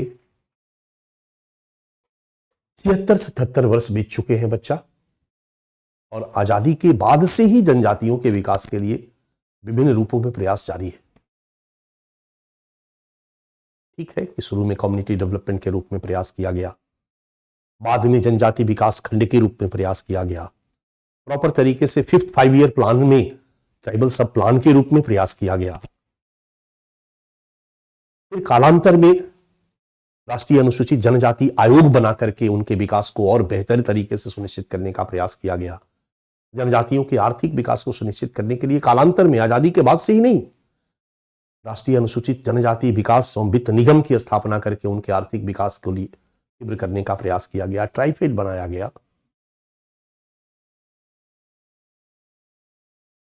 सामाजिक न्याय और अधिकारिता मंत्रालय से काट करके 2006 में, आई थिंक 2006, लगभग 1-2 साल इधर उधर हो सकता है, 2006 में अलग एक मंत्रालय बनाया गया, मिनिस्ट्री ऑफ ट्राइबल अफेयर्स, जिसके जिम्मे दे दिया गया कि अब आप देखो भारत के जनजातीय समुदायों को, लगभग 10.5 करोड़ आबादी है भारतीय जनसंख्या की, और प्रयास किया गया, प्रयास जारी है। अगर हम इन प्रयासों की समीक्षा करते हैं तो निश्चित रूप से इन प्रयासों से जनजातियों का विकास संभव हुआ है, कहीं कोई डाउट नहीं है। इन प्रयासों से जनजातियों का शैक्षिक विकास संभव हुआ है, स्वास्थ्य विकास संभव हुआ है, कौशल विकास संभव हुआ है, उनका आर्थिक विकास संभव हुआ है, उनके साक्षरता दर में वृद्धि हुई है, उनके इनकम में वृद्धि हुई है। संवैधानिक और वैधानिक प्रयास का मूल्यांकन नहीं कर रहा हूं, केवल मैं विकास संबंधी क्रियाकलापों का मूल्यांकन कर रहा हूं। और धीरे धीरे वो विकास की मुख्य धारा में शामिल हो रहे हैं, यानी उपलब्धियों की चर्चा। ठीक है, बट फिर भी हम कहेंगे कि फिर भी यह विकास की प्रक्रिया कहीं ना कहीं असंतुलन से परिपूर्ण है, हम अपेक्षित लक्ष्य से दूर हैं। अभी भी भारतीय जनजातियां एक पिछड़ा समुदाय के रूप में चिन्हित की जा रही। जनजातियों का विकास हुआ, लेकिन इस विकास का लड्डू मुट्ठी भर ऊपर के तबके की जनजातियां खाने में सफल रही। जनजातियों के नौकरी की अधिकांश सीट पर राजस्थान की मीणा का कब्जा हो जाता है। झारखंड की जनजातियों में संथाल, ओरांव विकास के लाभों को अधिकतर प्राप्त कर लेती है और बिरहोर जैसी जनजातियां पीछे रह जाती है। तो आज भी बैगा, कुरकू जैसी जनजातियां या अंडमान निकोबार की कई जनजातियां पिछड़ेपन की अंतिम अवस्था में विद्यमान है। विकास हुआ है, लेकिन यह विकास संतुलित विकास नहीं, और अभी भी हम अपेक्षित लक्ष्य से दूर हैं। 2 डायमेंशन हो गया बच्चा। अक्सर हम लोग विकास योजनाओं का या किसी भी चीज का जब प्रयासों का मूल्यांकन करते हैं तो हम लोग 2 डायमेंशन देखते हैं। एक उपलब्धियां, उसका क्या लाभ हुआ, टेस्ट टेस्ट टेस्ट टेस्ट। फिर एक अपेक्षित लक्ष्य से दूर, कमियां हर जगह हम लोगों ने देखा है। और फिर एक चौथा डायमेंशन हम खींचते हैं। देखो, टॉपिक पढ़ा देना इंपॉर्टेंट नहीं है, और अली हम पढ़ा दें और लिखवा भी दे, एक बेहतर तैयारी है कि हर टॉपिक का मैक्सिमम डायमेंशन खींचा जाए। डायमेंशन खींचने से क्या होगा कि एग्जामिनेशन हॉल में क्वेश्चन का आंसर करना आपके लिए आसान होगा। जिस डायमेंशन डिमांड में है आपके क्वेश्चन के, उस डायमेंशन को उठा करके सीधे पेस्ट करो। आप ढेर सारे ज्ञान के समुद्र में से डायमेंशन एग्जामिनेशन हॉल में अगर खींचने लगोगे तो बड़ा मुश्किल हो जाएगा। तो अगर पहले से ही हम हर विषय में, जीएस में, ऑप्शनल में, हर सेगमेंट में, हर टॉपिक के पहले डायमेंशन मैक्सिमाइज करें, और डायमेंशन बनाते समय ये देखें कि क्वेश्चन पूछे जो गए हैं प्रीवियस ईयर, उसमें किस किस डायमेंशन को फोकस किया गया है, तो इससे तैयारी आसान हो जाती है। तो एक डायमेंशन उपलब्धियां, एक डायमेंशन कमियां, अपेक्षित लक्ष्य से दूर। एक डायमेंशन हर जगह मैंने बनाया है, क्यों दूर? क्या कारण है कि हम अपेक्षित लक्ष्य से दूर हैं? संवैधानिक और वैधानिक प्रयास में भी हमने ये बात बताया कि क्या कारण है। संविधान और विधान की अस्पष्टता, लॉ इन्फोर्समेंट एजेंसी में दिल इच्छा शक्ति का अभाव, भ्रष्टाचार आदि आदि लिखा है हम लोगों ने। लेट लतीफ न्याय व्यवस्था, यहां पर भी बातें आएगी।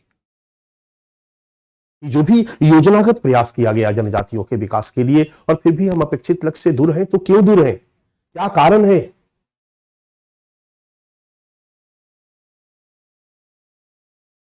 तो अगर हम कारण की बात करें तो हम लोगों का एक दिमाग में फ्रेम बना हुआ है कहीं ना कहीं, जनजातियों के विकास संबंधी कार्यक्रमों का निर्माण करते समय जो कार्यक्रम को बनाने वाले लोग हैं, उन्होंने जनजातियों की आवश्यकता को समझे बिना, जनजातियों की आवश्यकता को ध्यान में रखे बिना कार्यक्रमों का निर्माण कर दिया। जनजातियों के विकास योजनाओं में जनजातियों की सहभागिता सुनिश्चित नहीं हो पाई, वो उसमें सहभागी नहीं हो पाए, और जब सहभागी नहीं हो पाए तो उसका लाभ कैसे लेंगे? वो उन तक लाभ नहीं पहुंच पाया। योजनाओं को एग्जीक्यूट करने वाले जो लोग हैं, उनमें दृढ़ इच्छा शक्ति का अभाव रहा। समय समय पर योजनाओं का राजनीतिकरण भी एक बहुत बड़ा कारण रहा। योजना बनाने और लागू करने वालों का उद्देश्य जनजातियों को लाभ पहुंचाना कम और राजनीतिक लाभ लेना ज्यादा रहा। फलतः योजनाओं को मर्ज करने का काम चलता रहा, योजनाओं का नाम बदलने का काम चलता रहा, योजनाओं को वापस भेज देने का काम चलता रहा। पीछे इस पर डिस्कशन हम लोग कर चुके।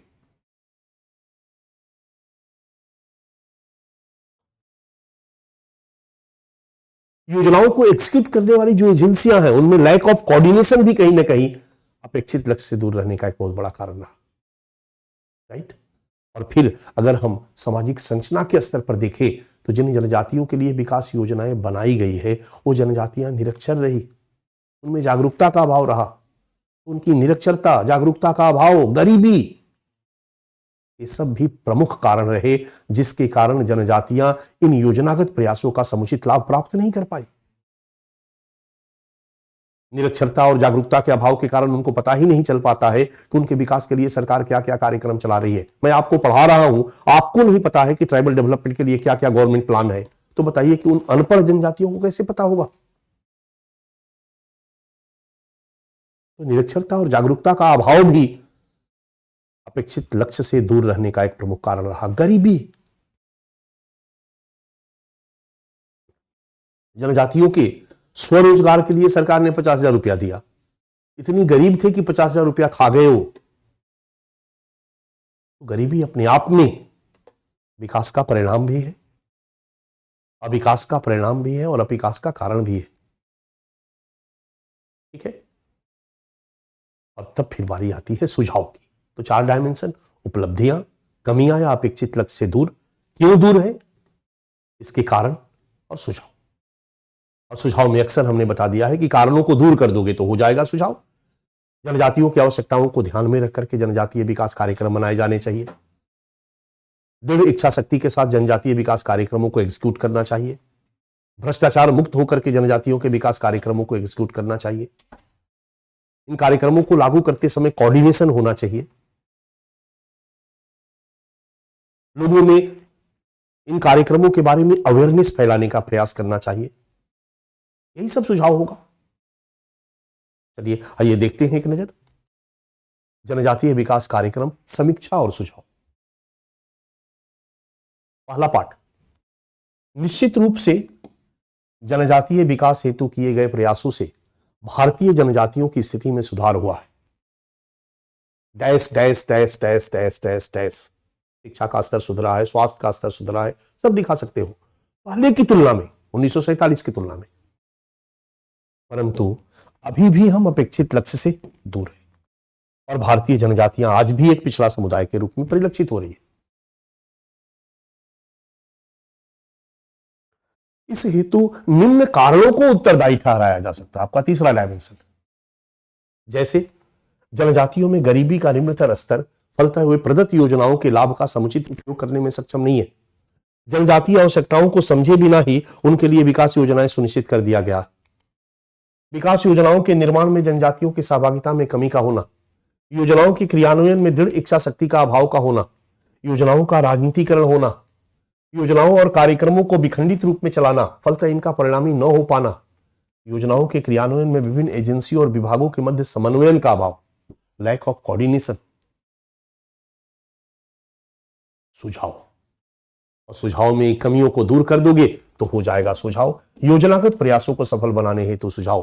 पहला, जनजातीय विकास योजनाओं का निर्माण करते समय उनकी समस्याओं, उनकी आवश्यकताओं को ध्यान में रखा जाए। दूसरा, जनजातीय विकास योजनाओं के केंद्रीकृत स्वरूप,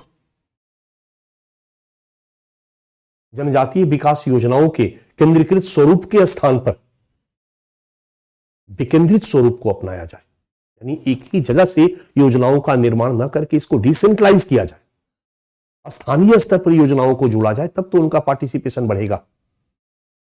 तीसरा आप दे सकते हो सुझाव, जनजातीय विकास से संबंधित सभी योजनाओं और कार्यक्रमों को एकीकृत किया जाए और इस संदर्भ में संसाधनों के अनावश्यक दुरुपयोग से बचा जाए। अलग अलग मंत्रालय, अलग अलग एजेंसियां अलग अलग प्रोग्राम चला रही है, अगर इंटीग्रेट कर दिया जाए तो रिसोर्सेस मिसयूज नहीं होगा। चौथा है, योजनाओं और कार्यक्रमों को दृढ़ इच्छा शक्ति के साथ भ्रष्टाचार मुक्त तरीके से लागू किया जाए और योजनाओं को राजनीतिकरण से बचाया जाए।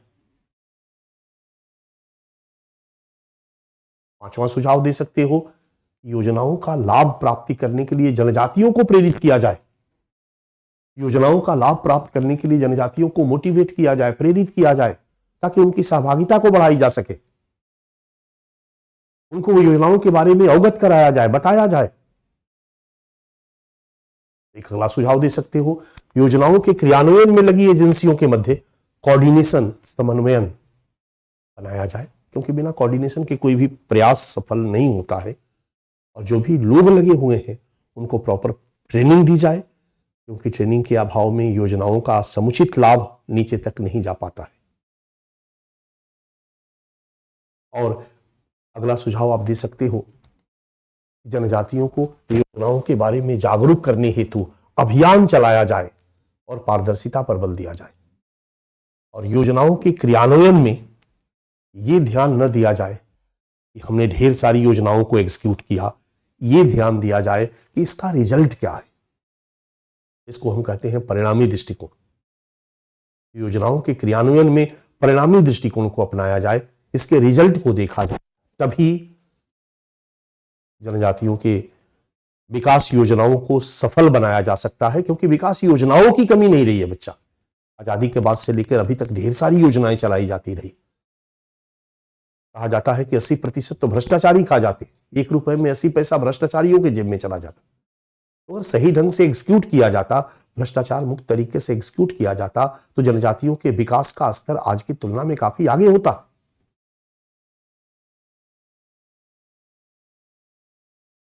ये है बच्चा कंप्लीट आपका डन। इस तरीके से एक अति संवेदनशील वर्ग के रूप में जनजातीय समुदाय को हम लोगों ने पढ़ लिया। टाइम लगा, एक अति संवेदनशील वर्ग को उठाया। ये टॉपिक एक दिन में खत्म कर दिया जाता है, मैं भी एक दिन में खत्म कर सकता हूं। हम लोगों ने टाइम दिया तो हम लोगों ने ओवरऑल इसके बारे में जाना। बच्चा कहीं पर भी एक दिन से ज्यादा यदि ट्राइबल पर पढ़ाया जाता होगा, मैं पढ़ाना बंद कर दूंगा। मैंने ही नहीं, आपके साथ मैंने मेहनत किया है, आपने साथ दिया तब मैंने आपको पढ़ाया। और मैंने पहले भी आपसे कहा था कि पास करने के लिए पढ़ना है या कोचिंग करने के लिए, खुश होने के लिए। और बार बार कहता हूं कि जिस परीक्षा को देने आए हो उसके कद को पहचानो। ये भारत के सबसे टॉप पोस्ट के लिए एग्जाम है।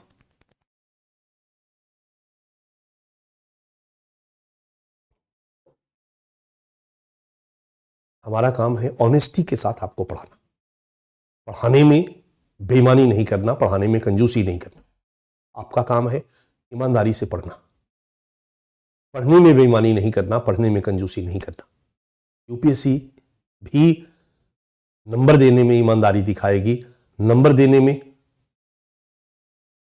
कंजूसी नहीं करेगी। ये बेसिक बातें, मैं उम्मीद करता हूं बेसिक बातें आपको भी समझ में आती है, मुझे समझाने की जरूरत नहीं है। ठीक है, बाकी सारी चीजें बच्चा बकवास है, मत पढ़ो बकवास में, पढ़ो पढ़ो पढ़ो।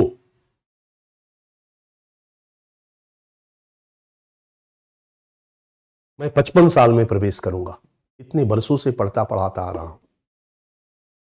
मैं अपना एक्सपीरियंस ऑनेस्टी के साथ आपके पास शेयर कर रहा हूं।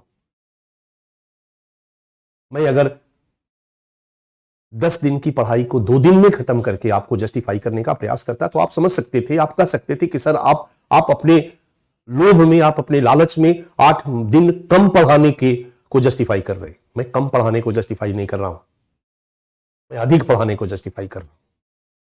और अधिक पढ़ाने को जस्टिफाई करने में मेरा कोई लोभ लालच नहीं है। बस मैं जिस मंच पर खड़ा हूं उस मंच पे हमारी भी अपनी कुछ नैतिकता है बच्चा। मैं जो कपड़े पहनता हूं, जो मैं खाना खाता हूं, जो हमारे घर के बच्चे खाना खाते हैं, जो बच्चे कपड़े पहनते हैं, वो सब आपके पैसे से आता है, इन बच्चों के पैसे से आता है। तो कम से कम उन बच्चों के लिए यहां खड़ा होने के बाद जो उचित है वो करना चाहिए। हर आदमी का जीवन जीने का अलग तरीका होता है, हर आदमी के सोचने का अलग तरीका होता है। कोई दुआ बद्दुआ पर भरोसा करता है, कोई नहीं करता है। शायद आपकी बद्दुआ से मेरे बच्चे हॉस्पिटल चले जाए, हॉस्पिटल में 10-20 लाख लग जाए, या दुआ से हमारे बच्चे प्रगति करें, हमारा परिवार प्रगति करे। तो जब आप फीस दे रहे हो तो हम बेईमानी क्यों करें? मुझे लगता है कि यहां खड़ा होने के बाद एक शिक्षक का जो दायित्व है उसका निर्वहन करना चाहिए, और एक ही दायित्व है बच्चा पढ़ाना, ऑनेस्टी के साथ पढ़ाना, वो मैं कर रहा हूं। और आपका एक छात्र के रूप में कभी आत्मचिंतन करना, मंथन करना, अकेले बैठ के सोचना। तो किसी भी कॉम्पिटिटिव एग्जामिनेशन को पास करने के लिए एक छात्र की पहली नैतिक दायित्व है पढ़ना, उसके साथ कंजूसी नहीं, उस शॉर्टकट और ट्रिक नहीं चलेगा। वो तब चलता है ना जब आप पढ़ के पारंगत हो जाते हैं, तब आप उसको यूज करते हो। ठीक है, अब मैं थोड़ा सा समय आपको लूंगा और कुछ प्रश्नों पे एक बार हम लोग चर्चा करते हैं। ये प्रश्न आपको मैं भेज चुका हूं तो लिखवाने की जरूरत नहीं है। पहला क्वेश्चन है आपके सामने, जिस तरह के प्रश्न बन सकते हैं, पूछे जा सकते हैं। भारतीय जनजातियों की प्रमुख समस्याओं को दर्शाइए। दर्शा दोगे? भारतीय जनजातियों की प्रमुख समस्याओं को दर्शाइए और इसके लिए उत्तरदायी कारणों की चर्चा कीजिए। 2 डायमेंशन है क्वेश्चन में, समस्या और कारण बताना है। ट्राइबल कम्युनिटी की समस्या की चर्चा करनी है और ट्राइबल कम्युनिटी के समस्याओं के कारणों की चर्चा करनी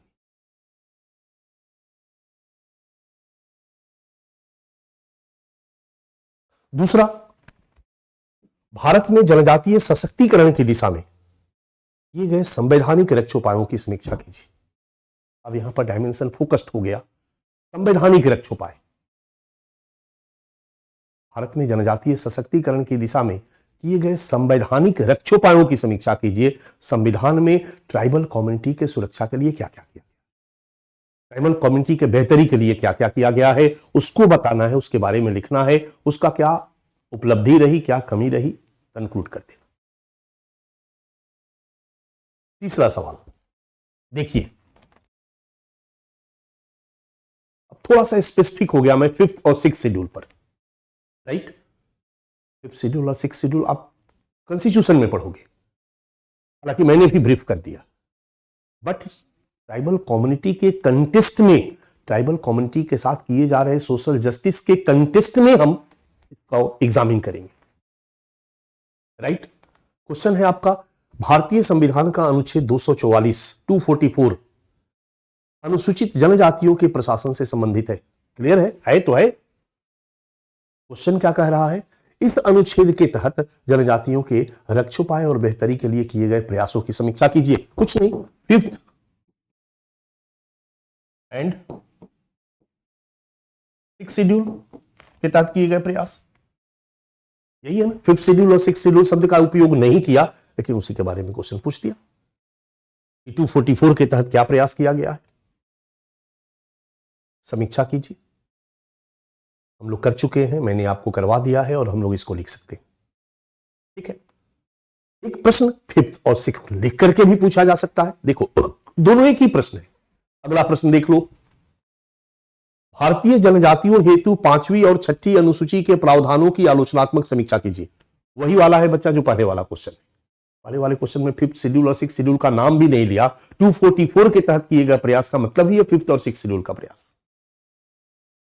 दोनों प्रश्न एक ही है। भारतीय जनजातियों हेतु 5वीं और 6ठी अनुसूची के प्रावधानों की आलोचनात्मक समीक्षा कीजिए। इस क्वेश्चन के साथ एक टिल लगा है।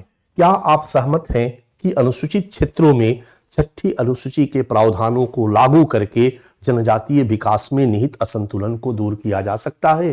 क्या मध्य प्रदेश, छत्तीसगढ़ आदि राज्यों में जहां पर 5th शेड्यूल के प्रावधान है, वहां के लोग डिमांड कर रहे हैं कि यहां भी 6th शेड्यूल का प्रावधान लागू किया जाए, यहां पर भी स्वायत्त परिषद का गठन किया जाए,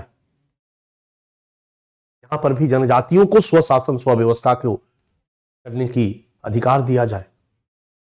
क्या आप सहमत हैं कि इन क्षेत्रों में भी 6th शेड्यूल के प्रावधानों को लागू करके जनजातीय विकास में निहित असंतुलन को दूर किया जा सकता है?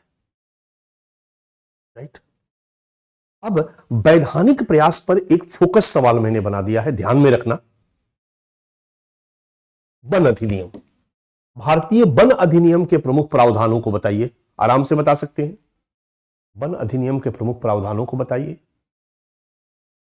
यह भारतीय जनजातियों को किस प्रकार सशक्त करता है?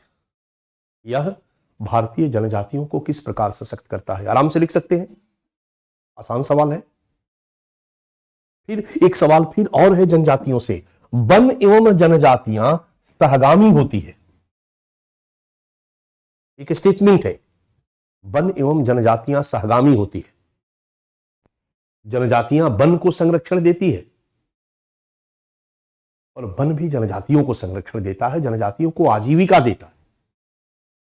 इस कथन को स्पष्ट कीजिए और इस दिशा में सरकारी प्रयासों की समीक्षा कीजिए। वन अधिकार अधिनियम, वन नीति आदि के माध्यम से जो सरकार ने प्रयास किया है, सरकार ने जो वन और जनजातियों के सहगामी संबंध को स्वीकार करते हुए जो प्रयास किया है, उसको इसको लिख देना।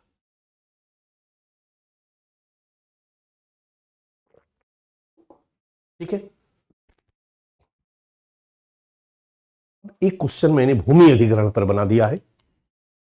भूमि अधिग्रहण, पुनर्वास और पुनर्स्थापन अधिनियम 2013 का भारतीय जनजातियों के रक्षोपाय और सशक्तिकरण में योगदान की आलोचनात्मक समीक्षा कीजिए। इस कानून में जनजातियों के लिए जो स्पेशल प्रोविजन है, उस प्रोविजन को बताना है कि जनजातियों के भूमि अधिग्रहण को यथासंभव टाला जाए। अगर करना ही पड़े तो स्वायत्त परिषद से और ग्राम सभा से परमिशन लिया जाए। याद करो, तीसरा पॉइंट, उनका मुआवजा सामान्य से अधिक हो और 1/3 भाग अधिग्रहण से पहले हो। चौथा, 100 से अधिक जनजातियों के भूमि अधिग्रहण पर जनजाति विकास योजना को लागू किया जाए। पांचवा, जहां पर पुनर्वासित किए जाते हैं वहां पर पेशा, वन अधिनियम सभी लाभों में प्रदान किया जाए। याद आ रहा है या नहीं आ रहा? यही है प्रश्न, इस अधिनियम में भारतीय जनजातियों के रक्षोपाय के लिए क्या किया गया और उसकी आलोचनात्मक समीक्षा कीजिए। मतलब वहां हम दिखाएंगे कि है, बट इसको करना अभी कठिन हो रहा। कई वनवासियों ने एप्लीकेशन दे दिया है कि भाई हम वनवासी हैं, हमें भी मुआवजा मिलना चाहिए। उनके पास डॉक्यूमेंट्स नहीं है, मैंने आपको ये टॉपिक इंडियन सोसाइटी में पढ़ाया था, जब भूमि अधिग्रहण अधिनियम पढ़ाया था, याद करो। ठीक है,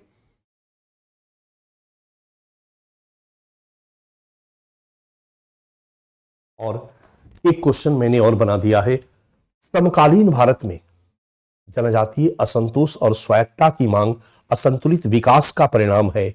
इस कथन की समीक्षा कीजिए। इस तरह की मांगों को सीमित करने हेतु आप क्या सुझाव प्रस्तुत करेंगे? बच्चा, ये प्रश्न जो है वो इंटरनल सिक्योरिटी से जुड़ा हुआ है, और जनजातीय असंतोष का परिणाम नॉर्थ ईस्ट में उग्रवाद, मध्य प्रदेश, छत्तीसगढ़, आंध्र प्रदेश में नक्सलवाद, राइट, वामपंथी उग्रवाद इस रूप में सामने आया है। और कहीं ना कहीं ये जो उग्रवाद है, जो असंतोष है, इसका एक बहुत बड़ा कारण है कि जनजातियों का सही ढंग से विकास नहीं। ठीक है, उससे जुड़ करके मैंने 2 सवाल बना दिया है। अभी इसको नहीं देखेंगे, आपको मैंने दे दिया है, आप उसको देख लीजिएगा। इंटरनल सिक्योरिटी जब मैं पढ़ाऊंगा आपको, तो वहां पर मैं कोरिलेट करूंगा। राइट, यूपीएससी ने सवाल भी पूछा है। डन। चलिए अब हम लोग प्रीवियस ईयर क्वेश्चन देखते हैं, और ये इंडियन सोसाइटी जीएस पेपर 1 में पूछा गया है। प्रीवियस ईयर क्वेश्चन, पहला सवाल है 2022 का। बच्चा ध्यान दो, भारत के जनजातीय समुदायों की विविधताओं को देखते हुए, भारत में ट्राइबल कम्युनिटी में डाइवर्सिटी है, गारो है, खासी है, अलग अलग लोगों की संस्कृति है, अलग अलग लोगों का नाम है, विवाह आदि का प्रथा परंपरा भी सबका अलग अलग है।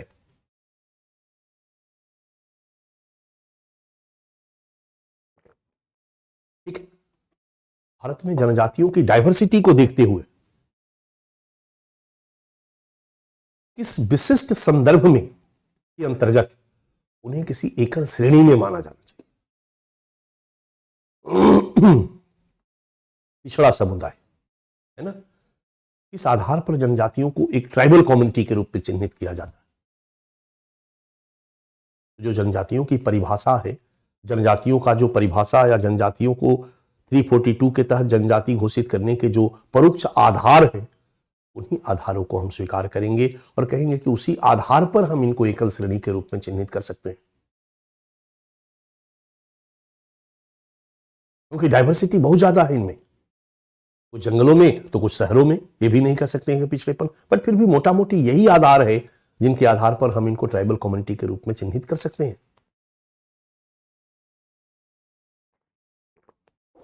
प्रश्न देखते जाओ, हर प्रश्न शानदार है, बच्चा टाइप प्रश्न नहीं है। स्वतंत्रता के बाद अनुसूचित जनजातियों के प्रति भेदभाव को दूर करने के लिए राज्य द्वारा की गई 2 प्रमुख विधिक पहलें क्या है?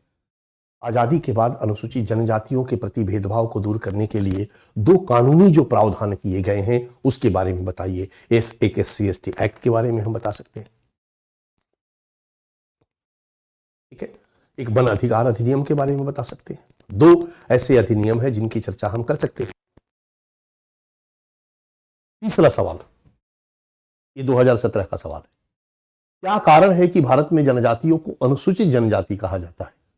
150 शब्दों में है बच्चा।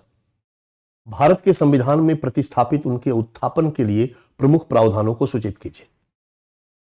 सबसे पहला है कि भारत के जनजातियों को शेड्यूल्ड ट्राइब क्यों कहा जाता है? तो राष्ट्रपति 342 के तहत शेड्यूल करता है, कॉन्स्टिट्यूशन में उनके लिए कोई परिभाषा नहीं है। जो राष्ट्रपति द्वारा शेड्यूल्ड है उन्हीं को शेड्यूल्ड ट्राइब्स कहेंगे, ये क्लियर कर देंगे। थोड़ा सा भी लिखना है, फिर लिखना है। असली सवाल नीचे है बच्चा, ऊपर वाला सवाल आपको प्रश्न जो है, क्वेश्चन जो है, क्वेश्चन नहीं है। ऊपर वाला सवाल एक हेड क्वेश्चन है, इस पे हमें बहुत कम शब्द देना है और कम शब्द में हम अपने उत्तर को दे सकते हैं। क्वेश्चन यहां से शुरू हो रहा है कि भारत के संविधान में जनजातियों के उत्थान के लिए क्या प्रावधान किया गया है? भारत के संविधान में जनजातियों के रक्षोपाय के लिए क्या प्रावधान किया गया है? भारत के संविधान में जनजातियों के बेहतरी के लिए क्या प्रावधान किया गया है? मतलब जनजातियों के रक्षोपाय और बेहतरी के लिए किए गए संवैधानिक प्रावधानों को बताइए। बहुत आसान सवाल है, उनके संवैधानिक प्रावधानों को बता देंगे और उनको क्यों ST कहा जाता है ये बता देंगे। 2022 का सवाल है। चौथा सवाल, 3 सवाल हम लोगों ने कर लिया। 2017 में भी एक सवाल है,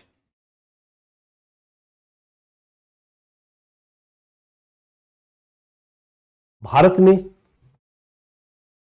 जनजातियों के सशक्तिकरण में मूल बाधाओं का परीक्षण कीजिए। Evaluate the main problems of the empowerment of scheduled tribes in India. Bharat में जनजातियों के रक्षोपाय में, इंपावरमेंट में, आर्थिक सशक्तिकरण, शैक्षिक सशक्तिकरण, यानी जनजातियों के योजनागत प्रयास में, जनजातियों के संवैधानिक और वैधानिक प्रयास में, ये सारे प्रयासों में बाधा क्या है, कमी क्या है? याद करो, हर जगह अपेक्षित लक्ष्य से दूर रहने का जो कारण है वही बाधाएं हैं बच्चा। दोनों तीनों को क्लब करके हम लिखेंगे। अपेक्षित लक्ष्य से दूर रहने के जो कारण है, जिनके कारण अपेक्षित लक्ष्य से अभी भी हम दूर हैं, वही बाधाएं हैं, उन्हीं को दूर करना सुझाव है। भारत में जनजातियों के सशक्तिकरण में मूल बाधाओं का परीक्षण कीजिए। ये है प्रश्न जो यूपीएससी ने पूछा है, और मैं उम्मीद करता हूं कि यूपीएससी के प्रश्नों को हम आराम से कर सकते हैं, लिख सकते हैं। अभी आप बच्चे हो, टॉपिक तो आपने पढ़ लिया, लेकिन अभी यूपीएससी के सारे टॉपिक को आपको पढ़ना होगा, बहुत सारा टॉपिक आपका छूटा हुआ होगा। तो जब हम लोग ओवरऑल पढ़ करके हॉलिस्टिक एक दृष्टिकोण विकसित करेंगे, और फिर जब हम रिवीजन करेंगे, तो निश्चित तौर पर, और फिर जो मैटर आपके पास है ये मोर देन एनफ है। अब बस इसमें करंट को आपको अपडेट करते चले जाना, ठीक है? सो आज का क्लास मैं यहीं पर फिनिश करता हूं, आज का क्लास मैं यहीं पर खत्म करता हूं, और कल हम लोग एक दूसरे अति संवेदनशील वर्ग को लेकर के हाजिर होते हैं,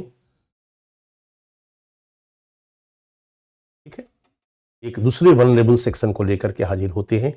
देखते हैं कि भारत में कमजोर वर्गों में एसटी हम लोगों ने कर लिया, एससी की जरूरत नहीं है, वहां नहीं जाएंगे, एसटी कर लेंगे। माइनॉरिटीज हम लोगों ने कर लिया, महिला करेंगे, ठीक है? कुछ और कमजोर वर्ग के बारे में करेंगे। तो कल मिलते हैं हम लोग। So thank you very much. Okay.